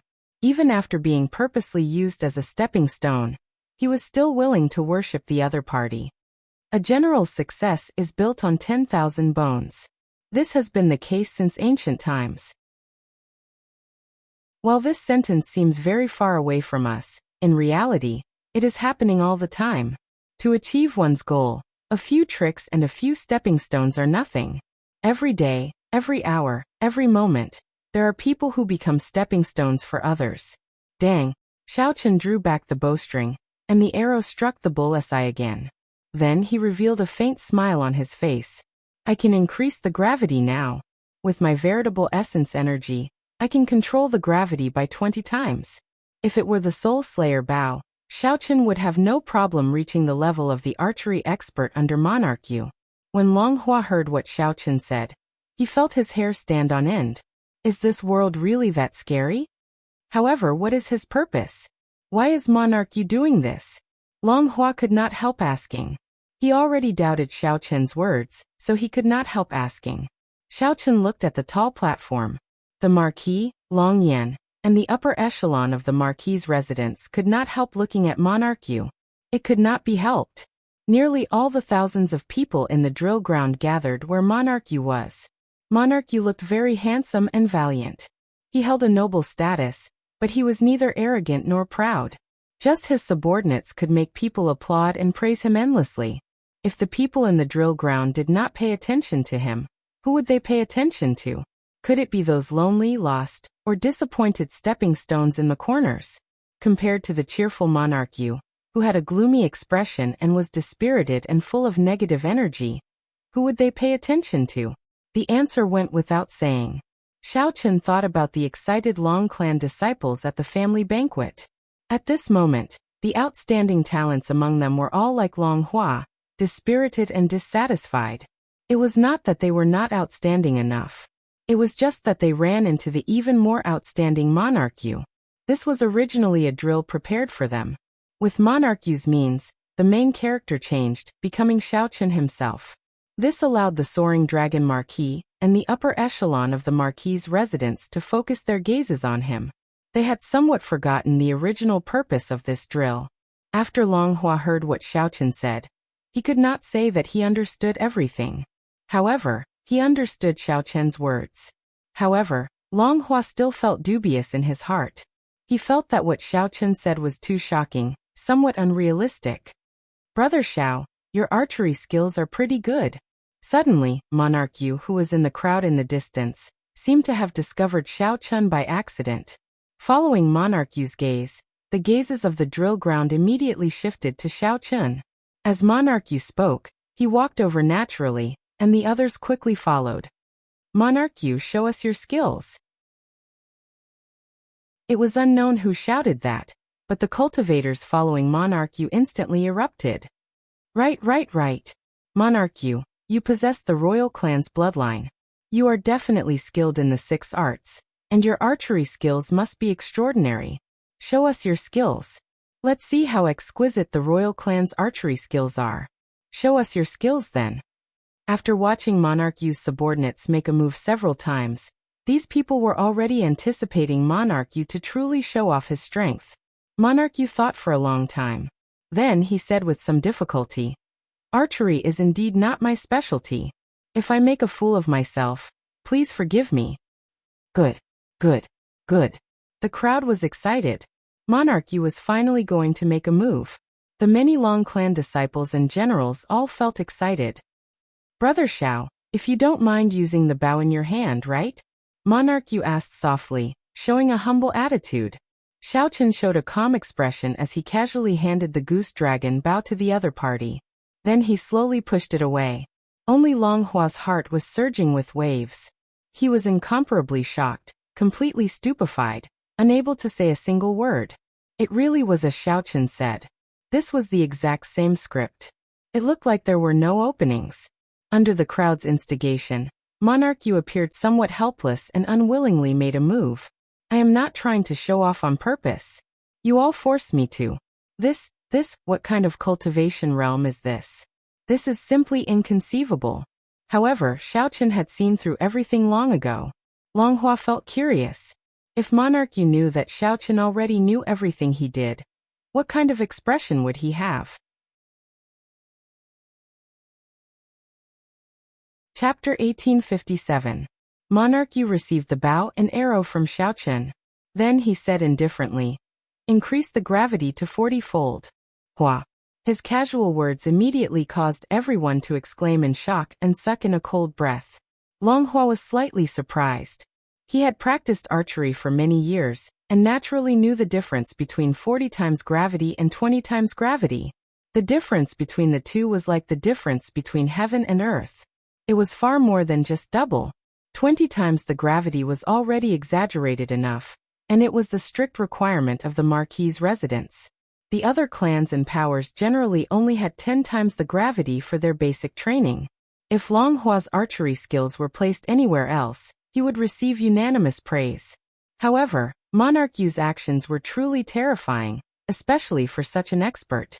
Archers who knew the difference between 20 times gravity and 40 times gravity would be even more shocked.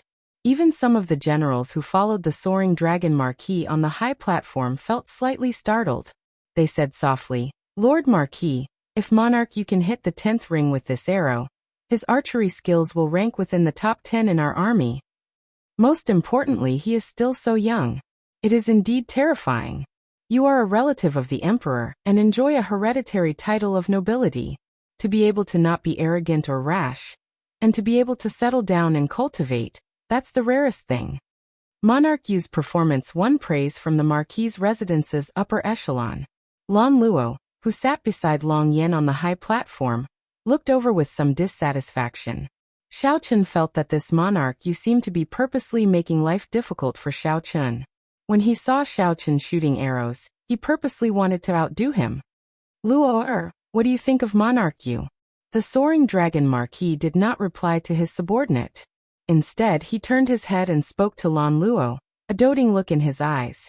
After a moment of silence, Lan Luo replied simply, there is nothing to say about his strength and talent.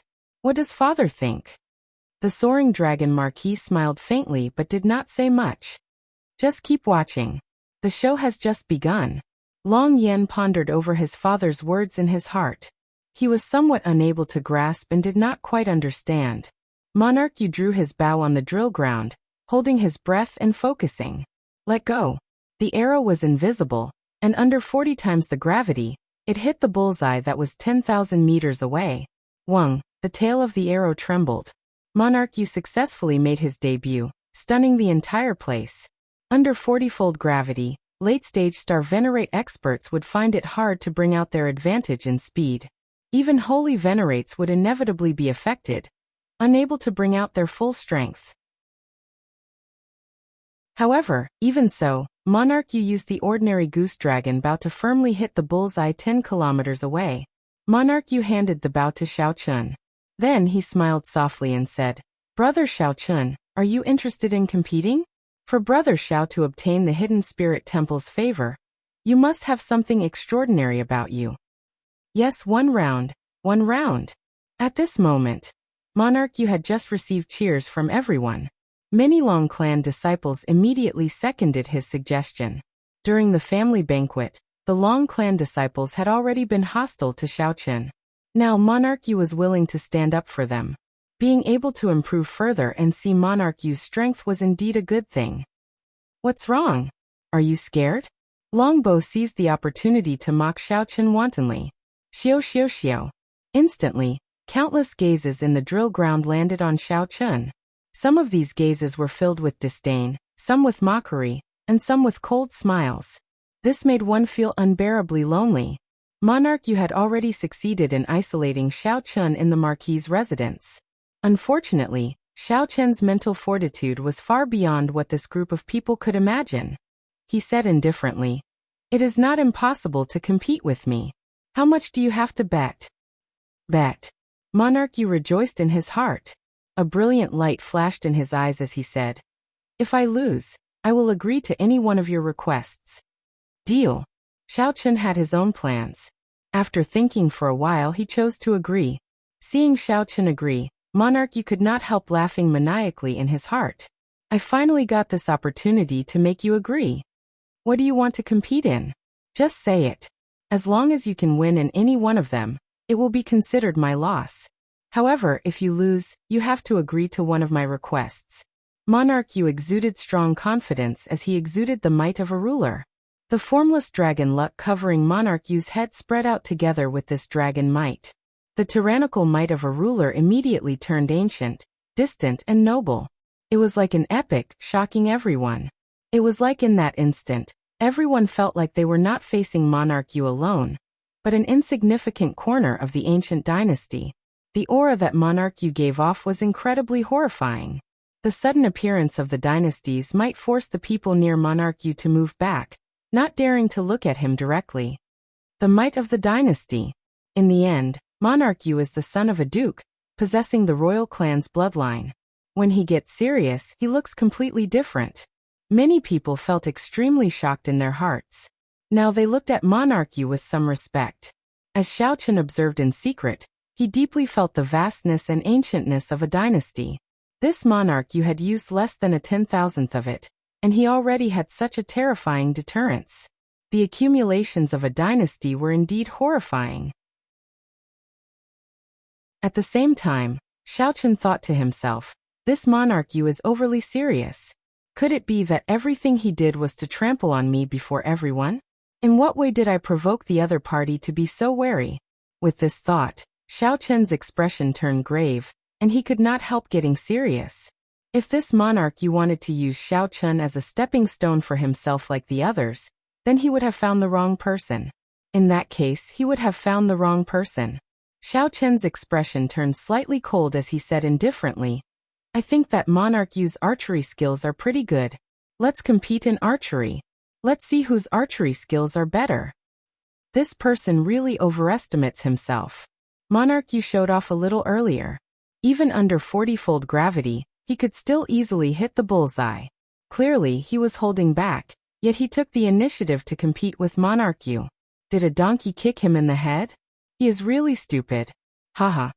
All sorts of disdainful voices could be heard. Many of the Long family's disciples and the Marquis Mansion's guards looked at Xiao Chen. They all felt that there was something wrong with Xiao Chen's mind. Xiao Chen had already casually mentioned Monarch Yu's strong suit. Competing with me in archery? Monarch Yu was stunned for a moment. Then he smiled and said, as you wish. Men, increase the gravity tenfold. Boom. In the shooting range, the gravity reached a frightening 50 times, and the space around them began to distort. Under such circumstances, it would undoubtedly be even more difficult to hit the bullseye. What was even more difficult was that the slightly distorted space. If the arrow wanted to pass through it, it would have to hit the bullseye. It was as difficult as ascending to heaven. What a great Monarch Yu. If he can still hit the bullseye under 50-fold gravity, his talent in archery is truly terrifying. Monarch Yu's actions startled everyone. Under 50-fold gravity, even a holy venerate would find it hard to escape easily. If he could hit the bullseye in this situation. In other words, Monarch Yu possessed the strength to kill a holy venerate. Monarch Yu held up the goose dragon bow and shouted. Then he drew the bowstring, and the dynasty's might soared continuously. Boom. The dynasty's might eventually turned into a golden dragon chi and soared into the sky. In an instant, all the clouds in the sky were swept away. The clouds no longer existed, and a sky full of stars suddenly appeared in this bright and clear world. When one looked up, one could see a sky full of stars. Using the dynasty's might to support himself, Monarch Yu cleared away the clouds in the sky. This resulted in a mysterious phenomenon of flipping day and night. Countless stars flickered in the clear sky. The sky full of stars looked exceptionally bright from the central great realm. What is the center? I am the center of the universe. The great thousand realms originate from me. The boundless astral regions all revolve around me. At this moment, Monarch Yu on the drill ground gave off a light that said, I am the only one in the vast sea of people. Everyone regards me as the center. Whoosh! Monarch Yu suddenly let go, and the stars in the sky gave off a bright light. Boundless starlight descended and drifted down. The arrow that Monarch Yu shot out was like a rainbow piercing the sun, turning into a resplendent beam of light. The arrow swept everything in its path undefeatable. The twisted space did not affect it at all. Boom. In the next instant, a deafening sound rang out. The target made of precious divine materials was shattered. The target made of precious divine materials shattered without any suspense. The entire drill ground trembled slightly under the aftermath of this arrow. Many of the weaker cultivators were horrified by the remnant might. Monarch Yu's entire body shone with resplendent light, looking like a sovereign. His long hair fluttered, and starlight surrounded him. Monarch Yu smiled coldly and tossed the goose dragon bow rudely at Xiao Chun. Then he said coldly, "How are you going to compete with me in archery? I want to see how you can defeat me." Whoosh! Xiao Chun caught the bow. The force contained in it shook the surroundings and kicked up a strong wind. Everyone felt Monarch Yu's rage and disdain. At this moment, Monarch Yu's aura reached its peak since he entered the Marquis's residence. Clearly it was Monarch Yu who was being rude. However, everyone felt that Xiao Chun should not have provoked him. Monarch Yu's archery skills were already very strong. Yet he purposely challenged this. He was simply seeking death. "How can I defeat you?" Xiao Chun smiled coldly in his heart. Naturally, he already had a plan on how to win. Chapter 1858. Since Xiao Chun was the one who suggested archery, he naturally had absolute confidence in defeating his opponent. The light from Monarch Yu's body slowly faded, and the clouds in the sky slowly gathered. The scene of the blazing sun shining together with the stars disappeared. Everyone stared at Xiao Chun, who had retrieved the goose dragon bow. They wanted to see how capable he was to defeat Monarch Yu. Of course, aside from Lan Luo and the soaring dragon Marquis, no one else in the drill ground felt that Xiao Chun could win. Even Long Yan, who thought highly of Xiao Chun, shook his head in his heart. Xiao Chun was of the royal bloodline, the son of a Grand Duke. The moment he made a move, he would receive the protection of the dragon's luck. Furthermore, he could enjoy the resources of the royal clan. Monarch Yu's conditions and starting line were truly enviable. Even though Long Yan was the eldest son of the soaring dragon Marquis, he could only be envious and could not compare. More importantly, the arrow that Monarch Yu shot was indeed startling, inspiring lingering fear in everyone. Even a regular holy venerate would not dare to take this arrow lightly. Long Yan, who knew why Monarch Yu wanted to trample on Xiao Chun, could not help worrying for him. "What's wrong? Do you not dare to, or are you too ashamed to make a move?" Joy flashed in Longbow's heart. When he thought about how Xiao Chun would embarrass himself in front of everyone, he could not help mocking him.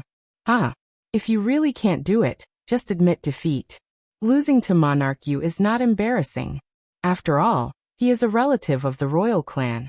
A country bumpkin like you cannot compare to him." "That's right. To think that he really dares to compete with Monarch Yu. If it were me, I would just admit defeat." Given Monarch Yu's demeanor, he would not make things difficult for him. Just admit defeat. Admit defeat. Admit defeat. Admit defeat. Admit defeat. Suddenly, cheers rang out in the drill ground. Most of the Long clan disciples had already been subdued by Monarch Yu's demeanor. Now that they saw Monarch Yu's stunning display, they already felt great admiration for him. Furthermore, Monarch Yu left a good impression on everyone. Nearly everyone stood on Monarch Yu's side, smiling as they told Xiao Chun to admit defeat.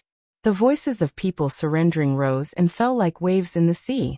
If it was an ordinary person, under such intentional isolation, a flaw would have appeared in their mental state a long time ago, and it would be difficult for them to maintain their calm.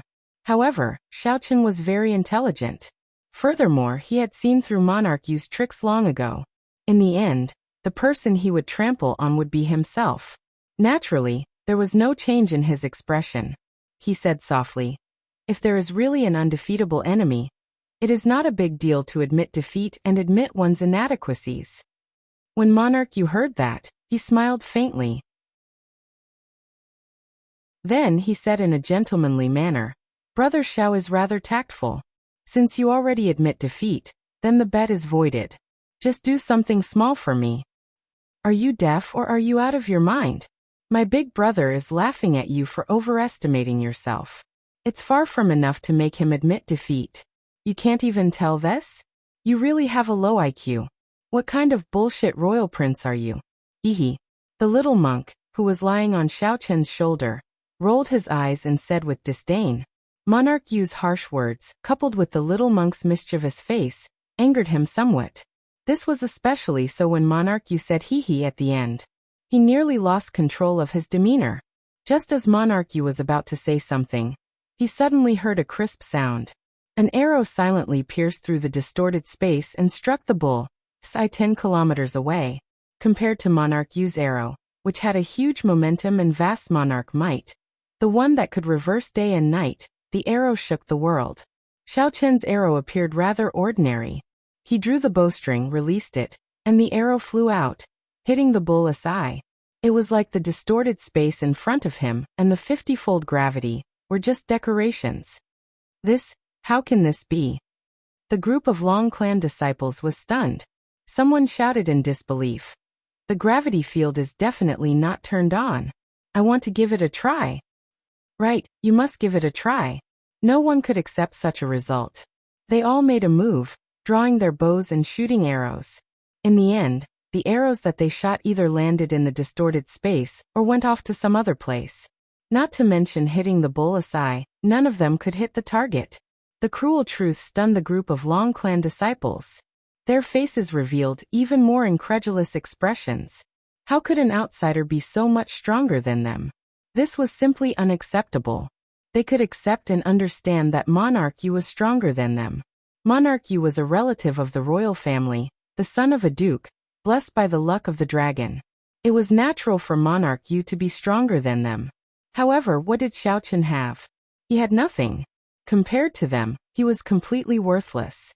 However, this worthless person managed to hit the bull's eye, something that they could not even touch. It's useless. It's useless. Monarch Yu's arrow shook the world, shaking the surroundings and reversing day and night. How can your arrow compare to it? So you still lost. That's right.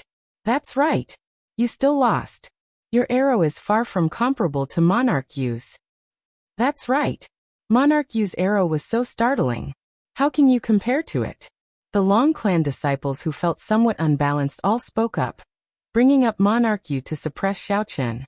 They refused to admit that Xiao Chen's archery skills were better than Monarch Yu's.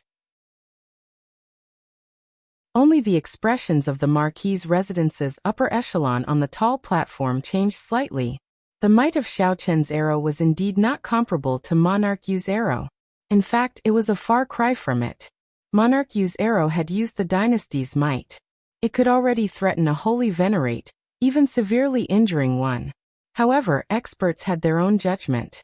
In terms of practicality, Xiao Chen's arrow far surpassed Monarch Yu's. Xiao Chen's arrow was astonishingly fast, no different from how he normally shot. As for Monarch Yu's arrow, while it looked startling, in reality, it was storing up power. Although it could threaten a holy venerate, it was impossible for a holy venerate to get hit in a real fight. Unless a holy venerate was held back, it was practically impossible for a holy venerate to get hit. If it were Xiao Chen, the scene that appeared in their minds was Xiao Chen using his movement technique to flash in the air, continuously shooting arrows. On the other hand, the sky full of arrows was more likely to injure a holy venerate. If such an archery team could be created in the army, they would be able to eliminate the threat at the borders. They could be said to be unrivaled. Lord Marquis. The generals behind all felt incredibly excited, calling out involuntarily. Naturally, the soaring dragon Marquis knew what they meant. He waved his hand indifferently to stop them from speaking. While the experts knew the ropes, the Long Clan disciples and the Marquis' residence's generals were not convinced. In any case, Xiao Chen's arrow was ordinary and not comparable to Monarch Yu's. You lost. You can't do it. You are just trash. A bunch of fools. Why are you shouting so loudly? If you are that capable, then go ahead and try. If that monarch or whatever is not convinced, he can come up and try as well. See if he can be like my big brother, calm and unruffled. The little monk was a straightforward person. He focused on defending Xiao Chen, loudly rebuking those people. Haha. I'm not convinced. I'm not going up. What can you do to me, little brat? Since no one could do it earlier, naturally, no one could do it now. They would not really go up. However, relying on their numbers, they were not convinced and started mocking the little monk. Dang. What answered them was Xiao Chen's second arrow. Xiao Chen circulated the heavenly heart art, and the heart flame at his fingertip merged with the arrow. This arrow pierced through the tail of the previous arrow and struck the bullseye again. Boom. However, because Xiao Chun increased the heart flame, the might of this arrow was significantly higher than the previous one. The loud noise was deafening, instantly suppressing the noise of the Long family disciples. Boom. The third arrow flew out. This time, Xiao Chun increased the heart flame by another 10%. When the arrow struck the bullseye, the resulting tremor was even more terrifying. It was like a clap of thunder resounding in all directions, shaking the entire drill ground intensely. What was even more terrifying was that Xiao Chun's control of the heart flame had reached a very ingenious level. Xiao Chun did not shatter the target. Instead, he sent the energy of the heart flame through the target. The fourth arrow, the fifth arrow, the sixth arrow. The energy of the heart flame that Xiao Chun sent out increased in intensity each time. The resulting sound waves were increasingly terrifying. When the seventh arrow flew out, the terrifying sound waves spread out. Even the buildings in the Marquis's residence shook intensely. Many of the beams were directly blown away. As for the Long clan disciples on the drill ground, although they did their best to block, they still could not endure it. The shock waves caused them to vomit blood and roll around endlessly. They covered their ears and wailed in pain. After the seventh arrow flew out, no one dared to say that they were not convinced anymore. Only horror appeared on their faces as they looked at Xiao Chun. They felt angry but did not dare to say anything. They were both afraid and fearful. At this moment, it was already clear whose archery skills were superior. What if someone was not convinced? Xiao Chun used the simplest and most direct method to respond to those who were not convinced. Who still dared to say that they were not convinced? Monarch Yu, who had been silent all this while, appeared ashen. Then he said, "Bring my white feather bow." "Yes, young master." Soon, a subordinate brought a treasure bow that was as smooth as white jade and placed it in Monarch Yu's hand. A peak-inherited Dao tool. For a moment, the faces of the Long family disciples changed. Although the bet did not stipulate what bow to use. Although there were no rules on what bow to use in the bet, Monarch Yu's actions were clearly inappropriate, even somewhat shameless. However, due to Monarch Yu's status, no one said anything. With the peak-inherited Dao tool, the white feather bow in hand, Monarch Yu drew the bowstring and fired an arrow at the sky. Boom. In the distant sky, a ferocious beast flying in the clouds instantly exploded, turning into a clump of blood mist. That clump of blood mist looked exceptionally eye-catching in the clear sky. Whoosh, whoosh, whoosh. Monarch Yu's figure turned illusory as he fired 6 arrows in a row. Each arrow killed a late-stage star venerate ferocious beast from a great distance. Taking the lives of ferocious beasts from 5,000 kilometers away, such a terrifying scene deeply shocked everyone. Whoosh. Monarch Yu fired his startling 7th arrow, and the phenomenon of flipping day and night appeared again. Starlight shone from his body, and the might of the dynasty spread out. The arrow shot out like a rainbow piercing through the sun. A miserable shriek rang out in the air. Bang. After a while, an arrow struck a ferocious beast with an extremely terrifying aura, infinitely close to that of a holy venerate, and it landed on the drill ground. That severely injured ferocious beast could not move at all.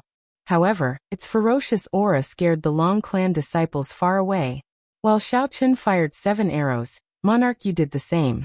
Furthermore, he shot at the extremely fast ferocious beasts in the sky.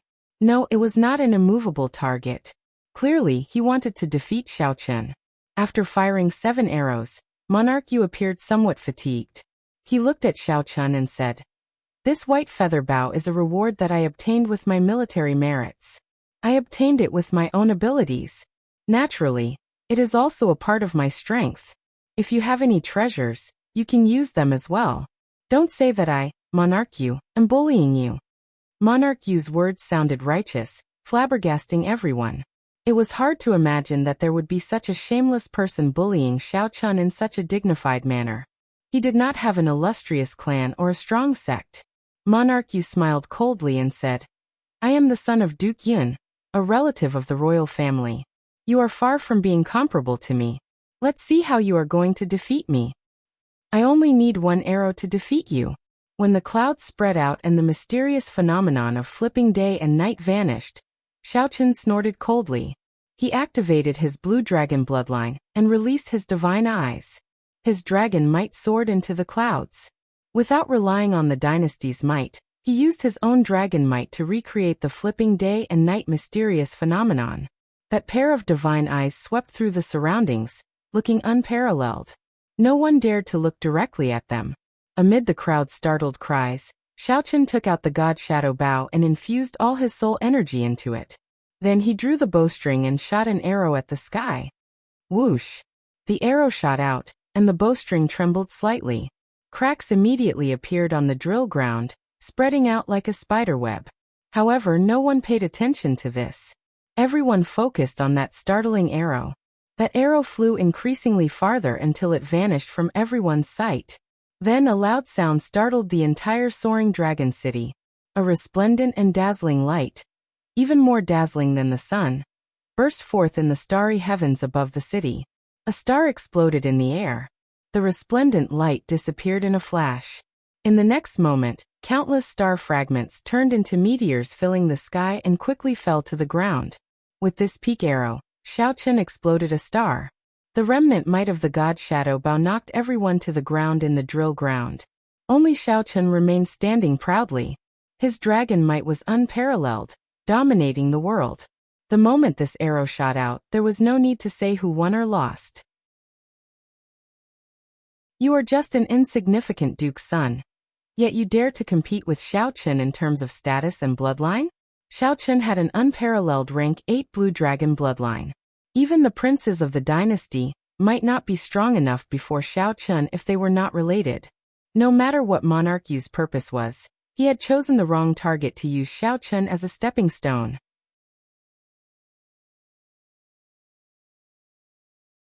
Chapter 1859. Meteors fell from the sky. Xiaochen held the god shadow bow in his hand, shocking the surroundings. This arrow directly blew up a star the size of a city. In the starry heavens, even a powerful holy venerate could achieve such a feat with their full power. He had only destroyed a city with a single sword strike, but the problem was that he was not in the starry sky, but in a city. Even at such a high altitude, he was still able to shoot down a formation with one arrow. This was a little exaggerated and shocking.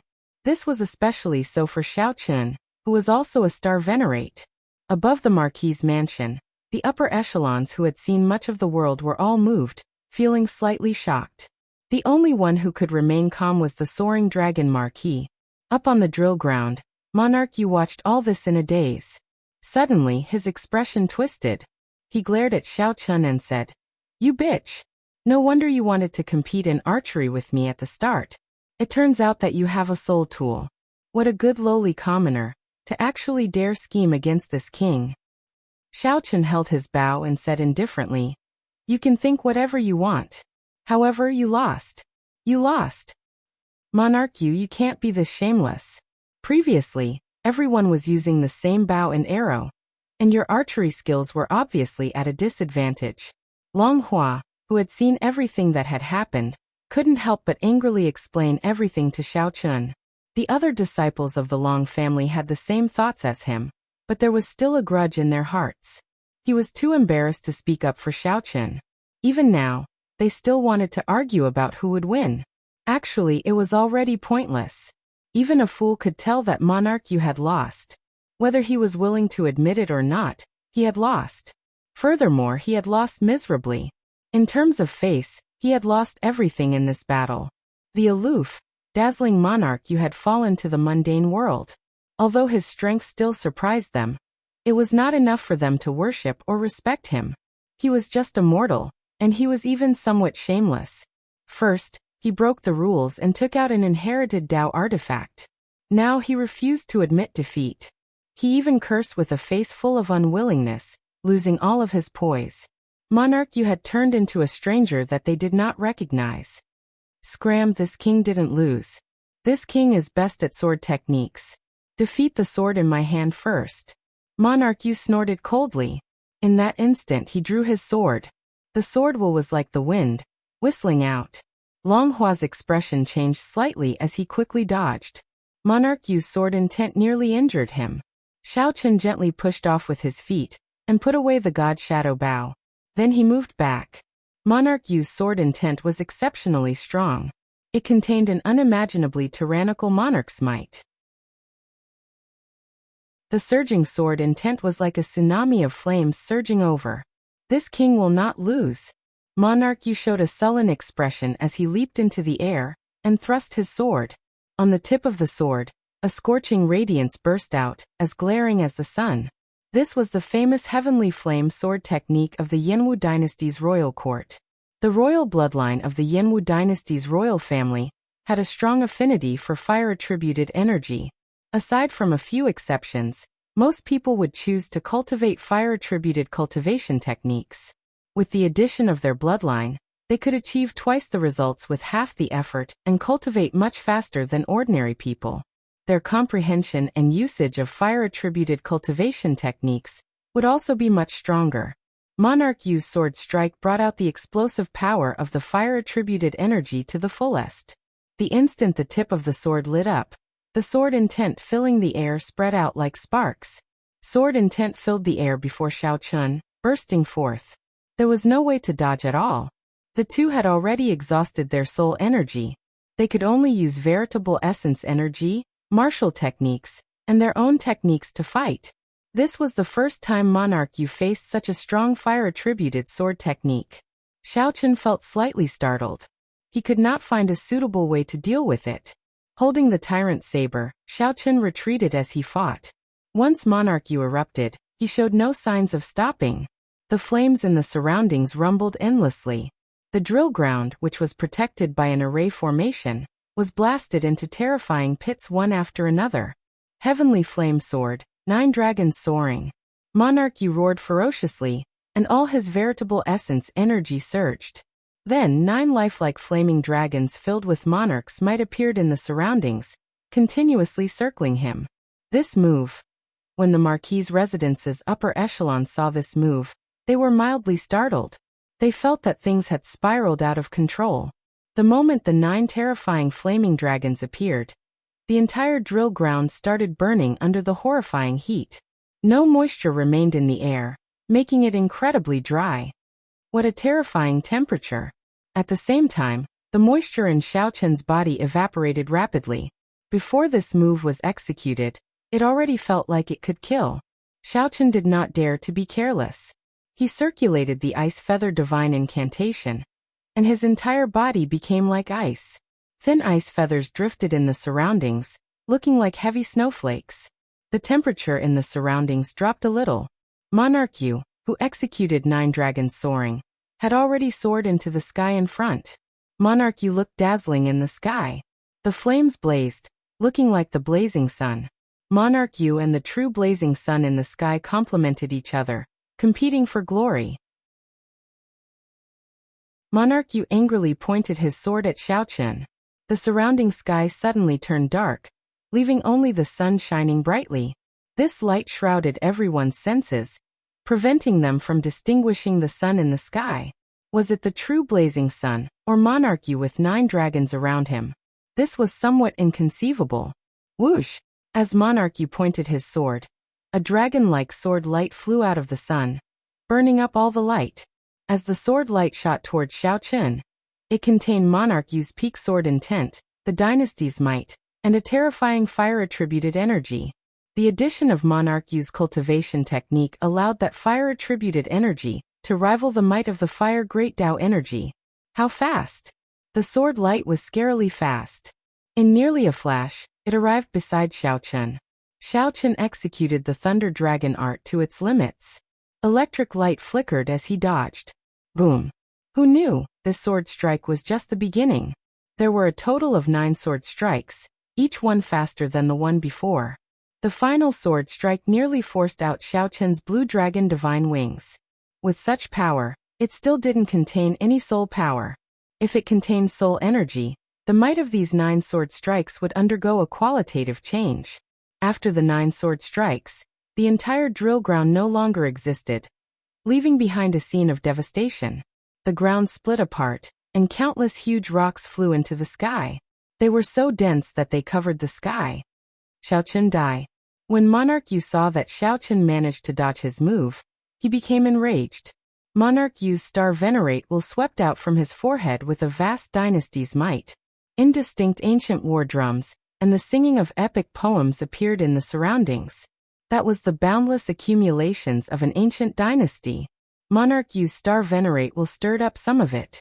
This was the protection of the dynasty's luck for the royal clan disciples in its territory. If Monarch Yu's royal clan bloodline was pure enough, he might be able to truly uncover the tip of the iceberg of the ancient accumulations of this dynasty. Boom. Monarch Yu's star venerate will contained an ancient might that looked solid. Everywhere the star venerate will passed, the huge rocks in the way instantly turned to ashes and vanished. Not to be outdone, Xiaochen flashed with a dragon seal in his soul pool. The will of soul containing the divine might of the blue dragon clashed fearlessly. Bang, bang, bang. The two wills of soul clashed intensely, producing intense explosions. The entire Marquis' residence shook intensely, spreading to the city. The buildings that were not protected by formations like the Marquis' residence crumbled. The two's auras surged in the air. The shock waves caused countless rocks to explode. This no longer looks like a fight between star venerates. What a terrifying aura. This is simply a fight between two holy venerates. However, there is no holy venerate will. This Xiaochen is really incredible. To think that he did not lose to Monarch Yu in a clash of wills in the Yanwu dynasty's territory. His dragon might is really unfathomable. What exactly is it? However, up until now, Xiaochen has been passively defending. If he does not counterattack, Monarch Yu might wear him down to death. The many hidden experts in the Marquis' residence all flew out. They carefully watched the two fighting intensely in the air. Surging sword intent and saber intent clashed everywhere on the drill ground. The two's figures flashed, so fast that they did not even leave afterimages. Dang, dang, dang. The saber and sword clashed. Every time they clashed, a loud, melodious sound rang out, stirring up fluctuations in the clouds in the sky. The sky changed color, winds blew, and clouds churned. In the dynasty's territory, those of the same generation would have an innate disadvantage when fighting with the royal clan's bloodline. Not only did Xiaochen endure this disadvantage, but he also made up for the disadvantage of his cultivation being one grade lower than Monarch Yu's. After all, Monarch Yu possessed outstanding talent. A demonic genius who could challenge those of higher cultivation realms. Monarch Yu was not an ordinary star venerate expert. Along the way, Monarch Yu had used all sorts of resources to stabilize his cultivation. His accumulations were deep, far beyond what ordinary people could compare to. Along the way, the royal clan's bloodline lacked everything except resources. However, they were shocked to discover that this sexless loose cultivator seemed to possess deep accumulations. His accumulations seemed even stronger than Monarch Yu's. At first, when facing Monarch Yu, Xiaochen still found it hard to hold out. Now he became increasingly calm and unruffled. I will not lose. I absolutely will not lose to a mixed-blood dragon like you. Monarch Yu glared furiously, appearing crazy as his long hair fluttered about. The more Monarch Yu fell into a disadvantageous position, the crazier he became. He sent out many sword moves without any regard for his life. Xiaochen did not want to fight to the death with such a person. It was not worth it. Let's see how crazy Monarch Yu can be. Xiaochen silently executed the Mahamaya abstinence violation first move, dreamlike mundane world, which he comprehended from breaking the mundane. As Monarch Yu retreated, he swung his saber. When the strange purple saber and the swaying saber light entered Monarch Yu's eyes, they turned into illusions, creating a dream. I am a relative of the royal clan. I absolutely will not lose. Monarch Yu turned increasingly irritable. It seemed like he wanted to risk his life, executing a risky move that would injure both sides. Xiaochen snorted coldly and made the first move, using dreams as a saber. Xiaochen withdrew the saber light in the air and turned it into a beautiful purple saber light. Then he instantly broke through Monarch Yu's sword move. Ka, ka, ka. Crisp sounds rang out, sounding like treasure swords breaking. The beautiful purple saber light looked both real and fake, like a dream or illusion. When it appeared before Monarch Yu's eyes, it activated the dream that Xiao Chun left in his heart. Monarch Yu showed a confused look, standing there in a daze. However, the purple saber light did not show any intention of stopping. It pierced through Monarch Yu's exquisite armor. Furthermore, there was a defensive technique that an expert left in Monarch Yu's body. The saber light pierced through Monarch Yu's chest. It was like a solid spear hung Monarch Yu in the air, preventing him from moving.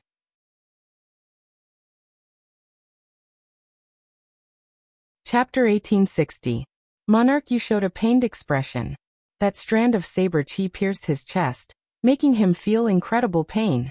However, Monarch Yu could not move at all, feeling extremely sullen. You are seeking death. How dare you injure Monarch Yu? Kill him. Seeing Monarch Yu in such a miserable state, many of his guards became enraged and charged at Xiao Chun. Whoosh, whoosh, whoosh. Figures soared into the air. These people were star venerate elites with extraordinary strength. When Xiao Chun drew the God Shadow Bow, he already drained his soul energy. Then he fought a huge battle with Monarch Yu. Xiao Chun exhausted a lot of his strength. He could only bring out about 50% of his strength. Clearly, he found it hard to deal with so many enemies. You bunch of trash. How dare you bully me with numbers? No way. Just as Cluster Lord Lan Luo cried out, and was about to get her big brother and father to make a move, a figure came out of Xiao Chen's back. It was the little demonic monk Silver Saber, Yenchen. He pointed at the air, and sent out the Heavenly Heart Finger. The Heavenly Heart Finger that the little monk created by merging the Heavenly Heart art with a Buddhist sect cultivation technique, was extremely mighty. When the little monk pointed, he knocked back the group of people at the very front. After those people fell to the ground, they suffered severe injuries and vomited blood, fainting from the pain. The few people at the very front were in even worse states. Not even their corpses remained after this finger strike. Whoosh, whoosh, whoosh. It was not over yet. The little monk's figure flashed and he punched with his dainty fist. Aside from holy venerates, everyone could block one punch from the little monk. Soon, only the few holy venerates that came with Monarch Yu could block the little monk on the shattered drill ground.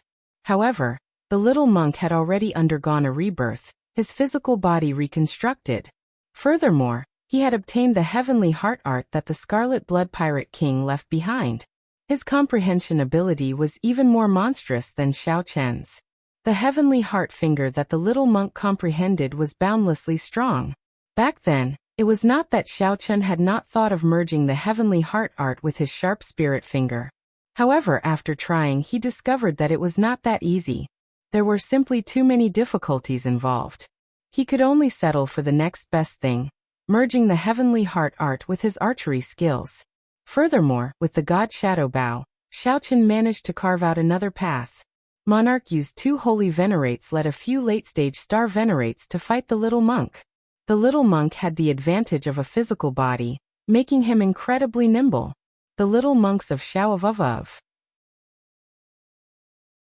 This was especially so for the Long family disciples who had looked down on the little monk when they were arguing with him, and looked down on him for being a brat. He felt a slight chill run down his back. With this kind of strength, if a punch landed on his body, thinking about it, the consequences were truly terrifying. Even a holy venerate was not a match for Xiao Chun. If it were them, they would probably explode with one punch. Xiao of Monoff. Xiao. Monarch Yu howled in the air. Several of his subordinates went over, trying to neutralize that purple saber light.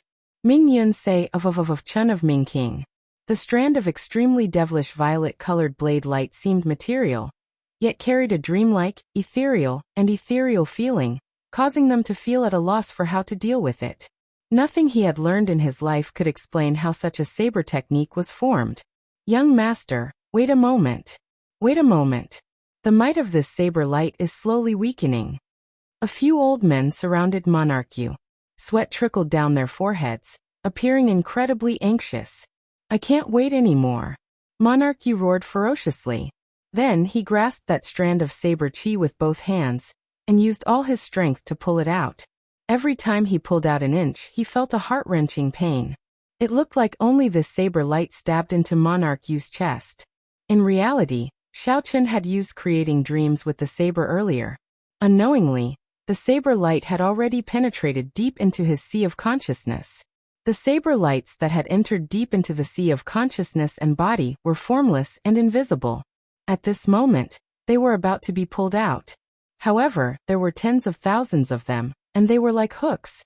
The pain and damage caused by them were extremely terrifying. The wailing Monarch Yu revealed a decisive expression as he clenched his teeth and forcefully pulled out this saber light. Xiao Chen, I want you dead.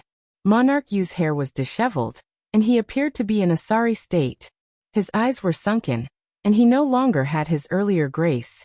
Monarch Yu roared ferociously, and a terrifying aura spread out from his body. An invisible might and pressure encased the entire drill ground. The boundless figure of a dynasty appeared indistinctly in the sky, appearing illusory and real. The terrifying might of the dynasty spread out from above, causing everyone present to feel a great pressure. Their legs turned soft, and they could not stand stably. It's over. This Monarch Yu is going all out. He wants to use his bloodline to forcefully shake up the dynasty's accumulations. He wants to use the Supreme Dynasty's might to crush Xiao Chen. He is trying to perish together with Xiao Chen. He can only truly move the dynasty's accumulations if he is a king or has an oral order from Yan Huang. As a monarch, he is still far from sufficient. Quickly leave. Quickly leave. Monarch Yu is crazy. The expressions of the Long clan disciples and the Marquis' residence's guards all changed drastically as they fled. Whoosh!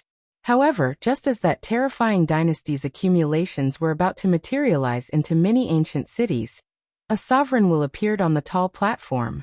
The moment this sovereign will appeared, everyone within 5,000 kilometers felt an urge to kneel and worship it. Boom! The terrifying dynasty's accumulations in the sky crumbled in one strike from this sovereign will. Men. Treat Monarch Yu's injuries.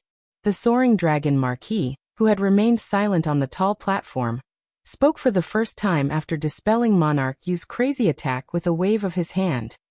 Whoosh, whoosh, whoosh. Many experts immediately rushed out of the Marquis' residence. They restrained Monarch Yu without saying anything and brought him away. All of you disperse. This practice ends here. The soaring dragon Marquis stood up.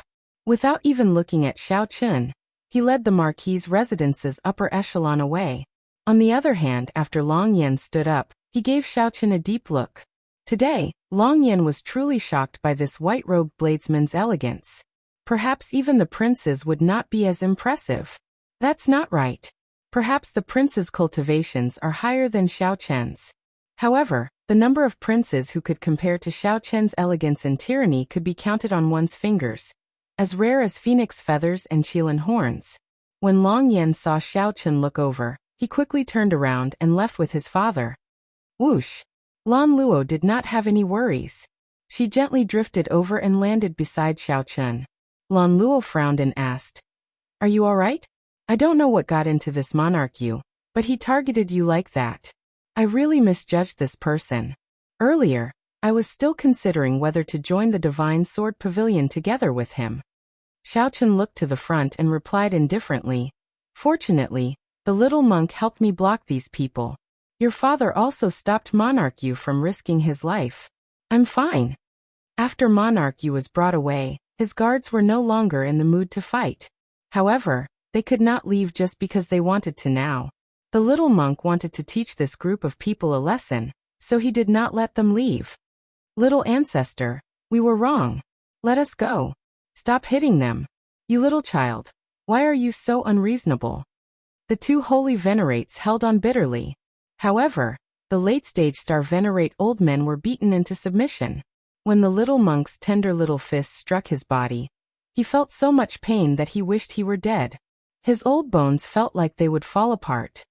"You are allowed to bully my big brother with numbers, but I am not allowed to bully you? Is there still any law or justice? I will not stop until I beat you up." The little monk spoke righteously, but he had a mischievous smile on his baby face. Actually, the little monk's hands were simply itching. He had held back for so long and had not made a move. This time he could not stop himself. Such a scene flabbergasted the Long clan disciples. This was indeed a bona fide little ancestor. Anyone who saw it would have a headache. This father-son combination of Xiaochun and the little monk was somewhat unrivaled. Each was scarier than the other. Who could imagine that the harmless-looking, incredibly cute little monk was actually even more violent than Xiaochun? To think that they were even more violent than Xiaochun, inspiring fear in others.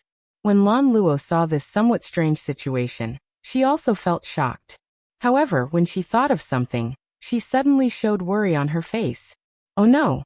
You offended Monarch Yu. The Duke Yun behind him will definitely not take this lying down. If he turns you into a wanted criminal of the dynasty, it will be problematic. However, Xiaochun did not care. He said softly, "This is what your father wants to see." Ah! Lan Luo's expression changed drastically. Her chest heaved up and down in shock.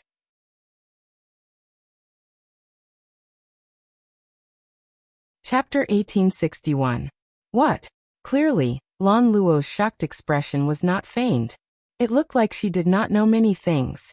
Actually, Xiaochun did not know either. However, he could guess it. From the start until now, the Soaring Dragon Marquis had a firm grasp of the situation. As long as he wanted to, he could stop the bet between Xiaochun and Monarch Yu at any time. However, he did not, silently agreeing to the bet.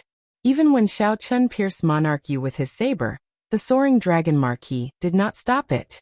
He allowed Xiaochun to defeat Monarch Yu in front of everyone, causing Monarch Yu to lose face and end up in a sorry state. In the end, when Monarch Yu went somewhat crazy and wanted to execute a killing move that would end in mutual destruction, the Soaring Dragon Marquis easily stopped him. Such a scene verified some of Xiaochun's guesses. However, it did not matter. Xiaochun did not care about all this. Now he was more open-minded about many things. In the eyes of ordinary people, the Soaring Dragon Marquis held high authority and horrifying strength. In Xiaochun's heart, he treated the Soaring Dragon Marquis as an equal. He did not feel that there was a need to be cautious or cautious. All he needed was to maintain respect for the strong. Xiaochun, are you saying that my father purposely framed you so that you would suffer Monarch Yu's rage? Lan Luo asked quickly when Xiaochun remained silent. Perhaps. However, it was not intentional. He was just going with the flow. Most of the reason is that Monarch Yu sought death himself. Otherwise, I would not have opposed him after noticing that something was off. Xiaochun consoled. Don't dwell on this. Your father is in the dynasty. Most of the time, he cannot directly offend the royal clan. He is in a high position and has many implications for the interests of the entire dynasty. He cannot express his stance casually. If an outsider appeared at this moment and could share his burden, that would naturally be for the best. Furthermore, I do not mind doing him a favor at little cost. After all, he is your father. Xiaochun placed more emphasis on the word you, expressing Xiaochun's opinion on this matter. As you are Lan Luo, I do not care even if your father is in the wrong. Xiaochun's meaning was not obvious, but Lan Luo could still make it out. Thank you. Feeling warmth in her heart, Lan Luo expressed her thanks and quickly took her leave. She had some doubts in her heart that she wanted to clarify. After Monarch Yu left, Xiaochun glanced at the little monk, who was still trembling with Monarch Yu's subordinates. Then he said softly, "You've played enough. Let's go." Roger that. The little monk giggled and used the heavenly heart finger to sweep away the 4 late-stage star-venerate old men. He leaped into the air and landed in the bag on Xiaochun's back. The remaining people immediately felt as if a heavy burden had been lifted from their shoulders, and they felt much more relaxed. Only the 2 holy venerates looked at Xiaochun with some displeasure in their eyes. He didn't want to let Xiaochun go so easily. With Monarch Yu in such a miserable state, these attendants and guards would definitely be held responsible. None of them could escape punishment. Xiaochun glanced at them indifferently. Then he ignored these people and left. Marquis' estate, within the study of the Soaring Dragon Marquis. Father, this Xiaochun is really incredible, even though he is just a star venerate. Although he is still a star venerate, I can tell that his potential is even greater than those princes. He is completely worthy of 8th sister. Inside the room, Long Yan continued excitedly to the soaring dragon Marquis. Furthermore, eighth sister truly likes him. I think he really can do it. At this moment, the soaring dragon Marquis was reading a book. After he put it down, he said, "Never mind. When the hidden spirit temple's people arrive, we'll let him leave. It is best not to get involved in this mess." Long Yan exclaimed in surprise. "Father, isn't this the plan you thought of? Let Monarch Yu, who brought the marriage certificate, fight with Xiao Chun, lose, and take the initiative to leave. Now that we have achieved our goal, why do we not agree to eighth sister and Xiao Chun being together?" Xiao Chun guessed right. From the very start, the soaring dragon Marquis had everything under his control. Monarch Yu had brought the marriage certificate of his father, Duke Yun, to propose to the soaring dragon Marquis. Duke Yun was a person with authority in the dynasty. He was very close to the 8th prince's bloodline. When the throne changed, the emperor had to abdicate every 100 years unless there were special circumstances. Then, the most outstanding prince would be chosen to inherit the throne. That was to say, the emperor of the Yanwu dynasty could only hold the throne for 100 years. Then, the emperor would have to abdicate and let his descendants enjoy the resources and the luck of the dynasty, as well as the supreme imperial authority. This was for the sake of providing the dynasty with fresh blood, ensuring that the dynasty maintained its vitality. This was to maintain its combat prowess in the competition with the surrounding empires and dynasties. Otherwise, the dynasty would become rigid, and its luck would decline. The nation's luck could fall at any moment. Once the ancient dynasties became rigid, the nation's luck would decline, and there would be the risk of destruction. Since ancient times, there had been no lack of such examples. Even the strong Tianwu dynasty of the past nearly perished due to the decline of the nation's luck. Hence, the rulers of the various dynasties and empires would not remain in power for too long. Otherwise, no matter how brilliant they were, the dynasty's system would inevitably become rigid. This was something that could not be avoided. Hence, the dynasty had to change every 100 years to maintain its vitality and vigor. Now the Yanwu dynasty's 100 years were almost up. The competition between the various princes was intense. Strong people from all walks of life all took sides. The soaring dragon Marquis did not want to get involved with Duke Yun, because he did not want to get sucked into the whirlpool of power struggles for the throne. However, Duke Yun was strong, and the soaring dragon Marquis could not directly reject him, not giving him face. Coincidentally, Xiao Chun appeared at this moment. The soaring dragon Marquis thought of using Xiao Chun to defeat Monarch Yu, making him take the initiative to withdraw. He had no choice but to do this. Even if he offended Duke Yun, it would just be a fight between the younger generation. Duke Yun would not be able to find a reason to seek trouble for Xiao Chun. This matter looked flawless. Even Monarch Yu himself would not have expected it. Monarch Yu was an intelligent person. Everything was within his calculations. How could he fall for the soaring dragon Marquis' scheme? However, this was the truth. At this moment, the unconscious Monarch Yu had already been carried out of the dragon Marquis' residence. He would not have the face to bring the marriage certificate to propose again. The soaring dragon Marquis looked at his eldest son in confusion. The soaring dragon Marquis asked softly, "Why do you think I am so certain that Xiao Chun will defeat Monarch Yu?" Long Yan smiled and said, "Father, as a sovereign personage, your eyes are naturally extraordinary. How could you not see it? With a comparison, you can easily tell who is stronger and who is weaker." When the soaring dragon Marquis heard that, he laughed. Then, he removed the armor on his chest and the heart-protecting mirror, revealing an eye-catching wound on his shoulder. Even now, this wound had not healed completely. One could see the festering wound. "Father, when did you get injured? Did an assassin come in?" Long Yan's expression changed drastically as he stood up in a fluster. The soaring dragon Marquis put on the armor and the heart-protecting mirror again. Then he said indifferently, "This was left by Xiao Chun last night." "Ah." Long Yan's expression turned even more shocked. The soaring dragon Marquis said, "I'm fine already. Don't worry. It's just somewhat difficult to heal." That night, the mysterious black-clad man who watched Xiao Chun brandish his saber was the soaring dragon Marquis himself. Originally, The soaring dragon Marquis wanted to make a move himself to test out Xiao Chen's strength. Who knew on that night, when the bright moon hung high in the sky, a white-clad man danced alone to the moon. With just one look, the soaring dragon Marquis was shocked, intoxicated by that exquisite saber technique. Amid the mottled light and shadow, the exquisite and gentle saber light hit a roaring heart.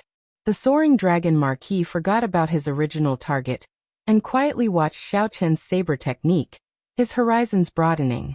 However, the soaring dragon Marquis had not expected Xiao Chen to discover him. By the time he startled awake, the saber light had already struck him.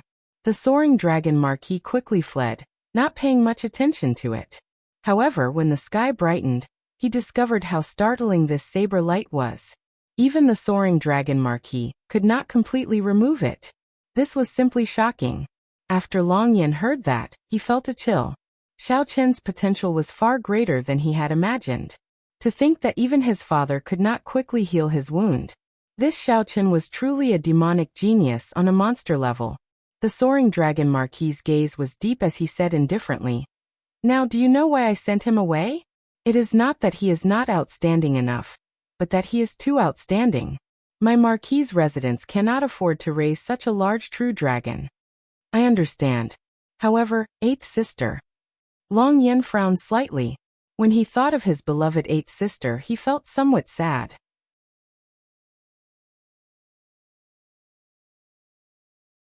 Chapter 1862. At the mention of Lan Luo, the soaring dragon Marquis appeared somewhat sorrowful. Just at this moment, footsteps suddenly came from outside. Lan Luo rushed in. "Eighth sister!" Long Yan exclaimed in some fluster, appearing somewhat shocked. When Lan Luo saw the two's expressions, she said, "Indeed, it is as Xiao Chen said. You two are hiding something from me." The soaring dragon Marquis exchanged looks with Long Yan. After a moment of silence, the soaring dragon Marquis said, "Speak the truth then." Long Yan organized his thoughts and told Lan Luo about the cause and effect of the matter. "This monarch Yu is really despicable. I absolutely will not marry him." Lan Luo revealed a disgusted expression. When she thought of monarch Yu's actions, she felt repulsed. Long Yan asked, "Earlier, you said that Xiao Chen already knows. What's going on?" Lan Luo did not hesitate to tell the two everything that Xiao Chen told her. After the soaring dragon Marquis heard that, he smiled bitterly and said, "I already gave him such a high evaluation. Unexpectedly, I still underestimated him. Let's leave this matter at that. When the little monk's master arrives, I will personally send him off and apologize to him." Night arrived as scheduled. Xiao Chen treated his injuries in the courtyard, thinking about the gains and losses of today's battle. After the battle with Monarch Yu, Xiao Chen had a good estimate of his own strength. With his strength, it shouldn't be a problem for him to join any 7th grade sect. However, Monarch Yu was not considered a powerful expert of the dynasty's younger generation. He had not even joined a rank 7 sect. In terms of strength, Xiao Chen should still be a distance away from the core disciples of a rank 7 sect. However, the gap was already rather limited. Xiao Chen recalled that when he first entered the Great Thousand Realms, he was not even comparable to a rank 3 sect disciple. In just a few short years, he gained his current strength and accumulations to enter the Central Great Realm. This was already very rare. In this battle, Xiao Chen's greatest comprehension was that he now knew how mighty his peak move was. After activating his Great Desolate Aeon bloodline, and using his soul energy to drive the god Shadow Bao, a holy venerate would die for sure if they were caught off guard. The other was the purple saber chi that Xiao Chen executed at the end. Dream-like mundane world. Using a saber to create dreams, using a saber to enter a dream, using a dream as a saber, he could wield them freely. The next step was to enter the dream, and let this saber art penetrate deep into his bones and soul. With a casual swing of his saber, he could send out the boundlessly strange purple saber chi that seemed both real and fake at the same time. As for its weakness, it was still in its cultivation. Before this monarch Yu joined a rank 7 sect, he was already a late-stage star venerate. One could imagine how formidable the cultivation of the disciples of the 7th grade sects were. Actually, Xiao Chen's vision was too broad. Within the 4 great dynasties, rank 7 sects were as rare as phoenix feathers and Qilin horns, and their numbers were extremely few. A 7th grade sect was already standing at the peak of this world. For an ordinary person, being able to join a rank 6 sect was already extremely amazing. Xiao Chen could obtain a place for himself in the dynasty, and make a name for himself in the entire Central Great Realm.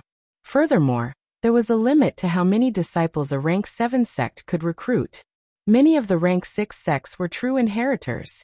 In reality, they weren't much weaker than the disciples of the rank 7 sections. It's time to start cultivating the demonic cloud heaven swallowing art. Xiao Chen opened his eyes and muttered to himself. Xiao Chen's cultivation had already stagnated for some time.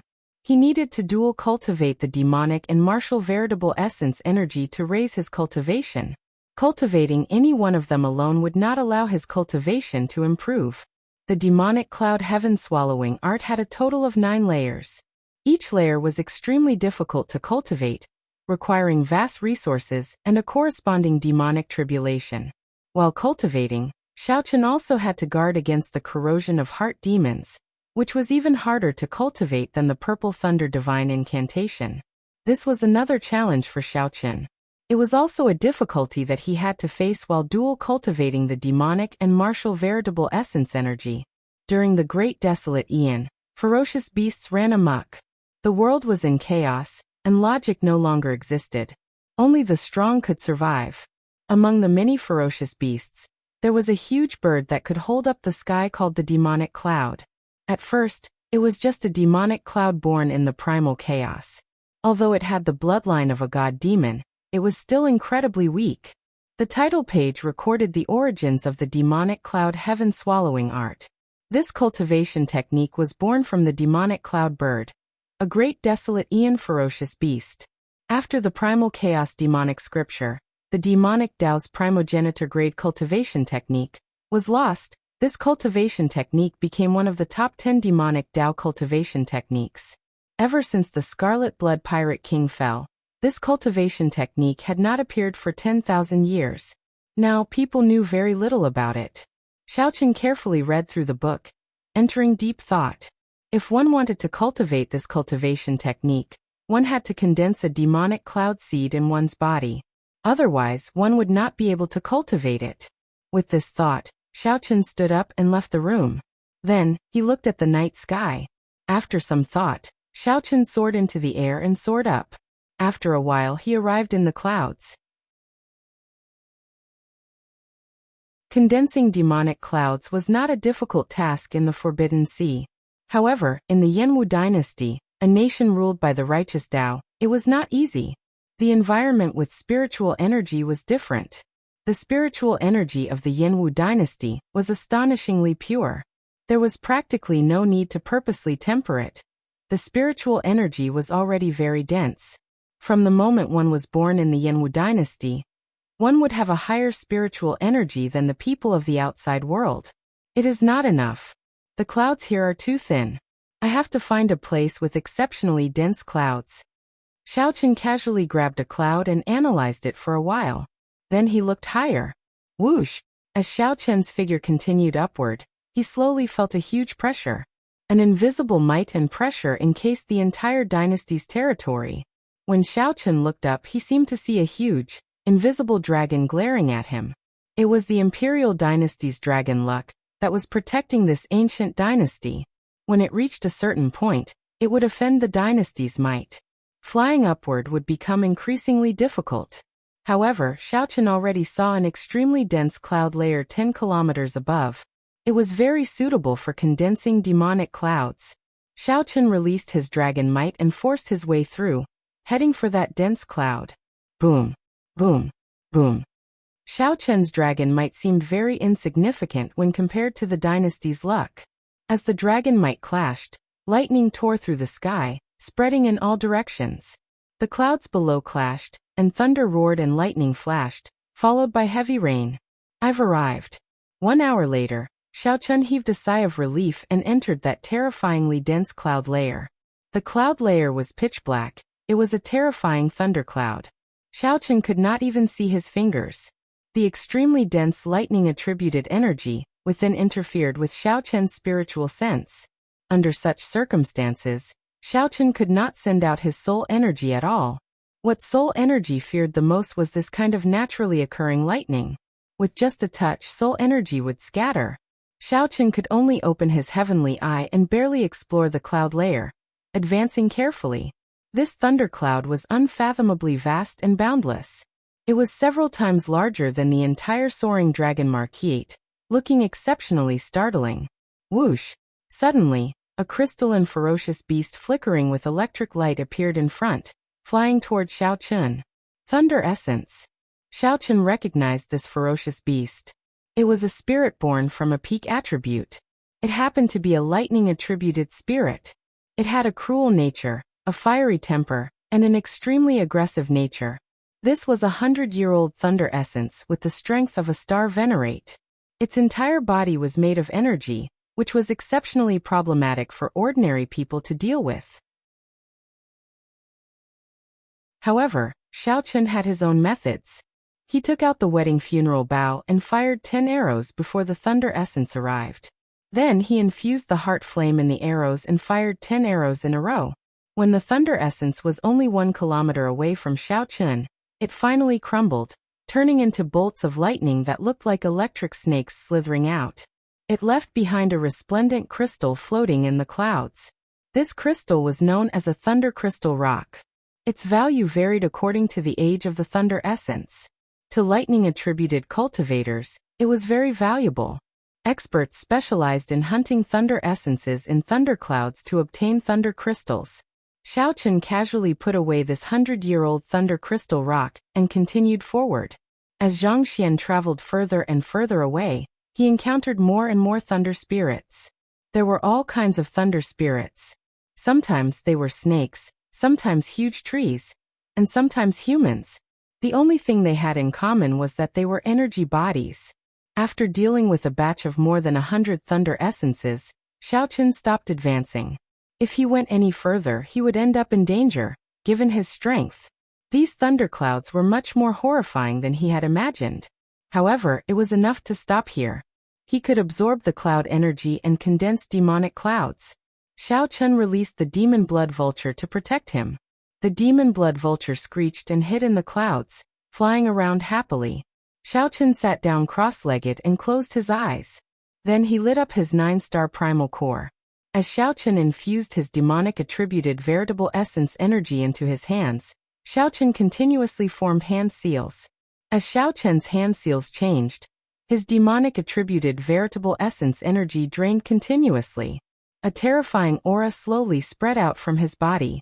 This aura caused the clouds to churn, rising and falling like the waves of the sea. Then Xiaoqian formed the heaven-swallowing seal. A huge demonic cloud bird image appeared behind Xiaoqian. As the heaven-swallowing seal formed, the demonic cloud bird opened its beak and sucked. The demonic nature hidden in the unfathomably deep demonic clouds turned into thousands of tiny black lines that entered Xiaoqian's body. Those black energy lines gave off a demonic glow. As they danced around, they stirred up demonic clouds. The process of condensing demonic clouds went rather smoothly.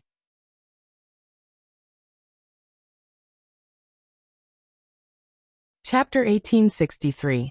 Amidst the unfathomably vast and mysterious thunderclouds, Xiaoqian formed the heaven-devouring seal with both hands, and absorbed the demonic nature hidden in the clouds. The demonic nature turned into countless black ribbons and entered Xiaoqian's body. The environment here was different. The demonic nature here could not be compared to the Forbidden Ocean. It would definitely be much slower than in the ash-gray sea. However, as long as there were no accidents, it was only a matter of time before he successfully condensed the demonic cloud seed. The eyes of the terrifying demonic cloud bird behind him shone with a demonic light that seemed solid, looking somewhat terrifying. The demon blood vultures flying around occasionally exchanged glances with that demonic cloud bird, feeling fear in their hearts. It was as if he had bumped into his ancestor, and he felt extremely uncomfortable. For hours later, a black light appeared above his dantian. This speck of black light was exceptionally deep. It was only a speck, but it gave off the feeling that it carried an enormous amount of energy. The demonic cloud seed was about to be successfully condensed. At this moment, in the depths of the thunderclouds, two strange black-clothed men were hunting thunder crystals. Sensing the abnormal auras, a strange expression appeared on Zhang Xian's face. Strange, there are people cultivating demonic arts here? Let's go take a look. Maybe they're from the same clan. The reason why these two freaks were called freaks was because their faces were covered with faintly discernible black scales.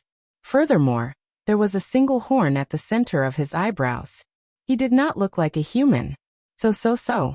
As the two walked out of the thunderclouds, they saw streaks of black demonic light gently drifting in the thunderclouds like ribbons.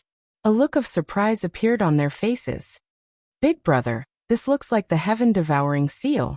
It's the demonic cloud heaven-swallowing art. I've read about it in ancient texts, and it's one of the 10 great demonic techniques. Interesting. This person should have just started cultivating. If he succeeded, he would be able to absorb the demonic nature of this place in an instant. There would be no need to go through so much trouble. The stronger of the two had thicker scales on his face, and his figure was thin. A trace of greed flashed in his eyes. It was obvious that he was greedy. Go. The two of them moved as fast as lightning in the thunderclouds, flying toward Xiao Chen's location. 1 hour later, the demon blood vulture's feathers suddenly shone with a scarlet light. It let out a sharp cry that shook the surroundings. At the critical moment, Xiao Chen's heart skipped a beat. A strong enemy had arrived. He's not one of us, the slightly plump-scaled man said in a deep voice as he looked at Xiao Chen, who was surrounded by thousands of strands of demonic threads, and the demon cloud bird behind him. The lean man stared at the image of the demonic cloud bird and said solemnly, "It is indeed the demonic cloud heaven-swallowing art. Go." Without hesitation, the two of them turned into a flash of lightning and flashed toward Xiao Chen. However, just as he was halfway there, countless tiny red lights shot out from the thunderclouds. Those were the demon blood vulture's feathers. They looked like arrows covering the sky as they shot towards the two. Clang, clang, clang. The demon blood vulture's sudden attack covered a wide area. The two strange men could not dodge.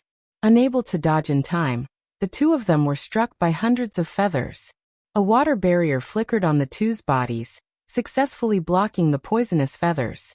However, his attack was also stopped, and he was forced to retreat. Demon blood vulture. That was the cry of this strange bird earlier. To think that there is a demon blood vulture protecting him. Big brother, this person is somewhat difficult to deal with. The slightly plump-scaled man hesitated, fearing that it would be difficult to deal with Xiao Chen after he succeeded. What are you afraid of? Riches come from danger. This person is not a holy venerate. So what if he wakes up? The lean man was clearly overcome by greed. After he recognized the demonic cloud heaven-swallowing art, he did not want to give up. Go and restrain this strange bird. Whoosh! The plump man roared angrily, and the scales on his face appeared, densely covering the surface of the water. Then he swung his sword horizontally. He easily sliced through the thunderclouds, and the sword landed on the demon blood vulture's back. The heavy strike made the demon blood vulture very uncomfortable. However, the demon blood vulture was not to be trifled with. The moment the sword struck it, it immediately counterattacked. The demon blood vulture turned around and pecked. Its huge body nimbly turned in the air, and its hook-like beak pecked a large hole in the lean man's chest. Dang! The slightly plump-scaled man held his sword horizontally in front of his chest. However, the strike still knocked him back. His sword nearly flew out of his hand. Damn it! The slightly plump-scaled man roared furiously as he fought the demon blood vulture. The slightly plump-scaled man used his advantage in the terrain to fight the demon blood vulture evenly, unable to gain any advantage. The demon blood vulture was strong, but it could not do anything to the other party. The demon blood vulture hid in the clouds, appearing and disappearing unpredictably. Despite its strength, the demon blood vulture could not catch the other party. The demon blood vulture wanted to launch a large-scale attack several times. However, because the demon blood vulture was too close, it feared accidentally injuring Xiao Chen, so its hands were tied. This is a good opportunity. I'll kill it with one sword strike. The lean man's eyes lit up as he fixed his gaze on Xiaochen. The lean man immediately made up his mind and drew his demonic sword. The lean man's eyes filled with a demonic nature. His sword flickered with a purple watery light, and motes of light spread out. The demon blood vulture's sword gave off ripples of electricity.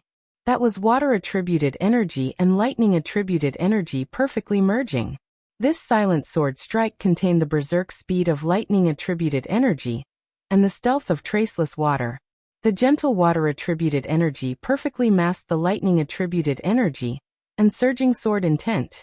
An ordinary person would easily ignore the might of this sword strike and rush to receive it. Without any mental preparation, one would often be caught off guard and lose their lives. Xiaochen felt somewhat nervous. The black light in his dantian had not formed a demonic cloud yet.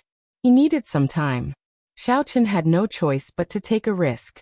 Otherwise, all his previous efforts would be for naught, and he would suffer even more severe injuries. Whoosh! At the crucial moment, Xiaochen opened his eyes and executed the sharp spirit finger with one hand, and the heaven-swallowing art with the other. At the crucial moment he split his attention. Clang! Xiaochen gathered all his veritable essence energy, soul energy and vital qi, filling his limbs and bones. He used his body as a cauldron to communicate with the power of the world. Xiaochen's sharp spirit finger finally caught the other party's sword strike. Boom! A berserk force exploded from the other party's sword. The lightning sword intent contained in the water instantly exploded, nearly sending Xiaochen flying. Fortunately, there was a demonic cloud bird image behind him, helping him stabilize this space. How can this be? The other party caught the other party's sword strike with 2 fingers, startling the skinny man. A cold light flashed in Xiaochen's eyes. He flicked his fingers, and the energy gathered between them immediately bounced back. The lightning sword intent in the skinny man's sword immediately bounced back. The sword continuously twisted, and the skinny man vomited a mouthful of blood as he retreated 10 kilometers. After knocking the other party back with 1 finger, Xiaochen could not be bothered to pursue. He quickly formed hand seals and absorbed the demonic nature in the thunderclouds, condensing a demonic cloud seed. I don't believe that you can receive another sword strike from me. The skinny man roared, and scales appeared on his face. Then he sent another sword strike at Xiaochen. 3, 2, 1. When that sword strike was less than half a meter away from Xiaochen, the demonic cloud seed finally condensed. The demonic cloud bird image behind Xiaochen entered Xiaochen's body, and thousands of strands of black demonic light entered at the same time. The black light gathered in the spot of black light above Xiaochen's dantian. However, at this moment, the skinny man's sword light was less than 3 centimeters away from Xiaochen.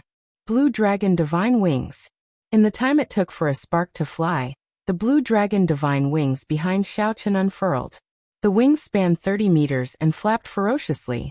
Electric light spread out as Xiaochen turned into a beam of light, and arrived behind the skinny man.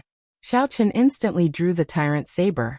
The purple tyrant saber successfully pierced through the other party's water barrier and scales, sending up black blood. However, the skinny man only managed to hit the afterimage that Xiaochen left behind. The skinny man let out a miserable shriek, revealing a pained expression. The scales on his face turned back into patterns. Whoosh! When the skinny man drew the tyrant saber, blood spurted out again, and the skinny man cried out miserably. Not daring to turn around, the skinny man plunged downwards, trying to flee this place. Xiaochen sheathed his saber, revealing a suspicious expression. What is that? There is a fiendish demon aura in his body. However, the black scales and the horn on his forehead seemed to have some dragon race bloodline. The person who fled was rather strong, so Xiaochen did not intend to give chase. However, Xiaochen did not intend to let the other strange man fighting the demon blood vulture go. You're tuning in to the Li Mei's Wuxia Whispers YouTube channel. We're so grateful for your support, and don't forget to subscribe to join us on this incredible journey through captivating stories. Your generosity through donations truly makes a world of difference, as it's the primary source of revenue that allows me to expand and enhance this channel for you. Thank you from the bottom of my heart for being a part of this adventure.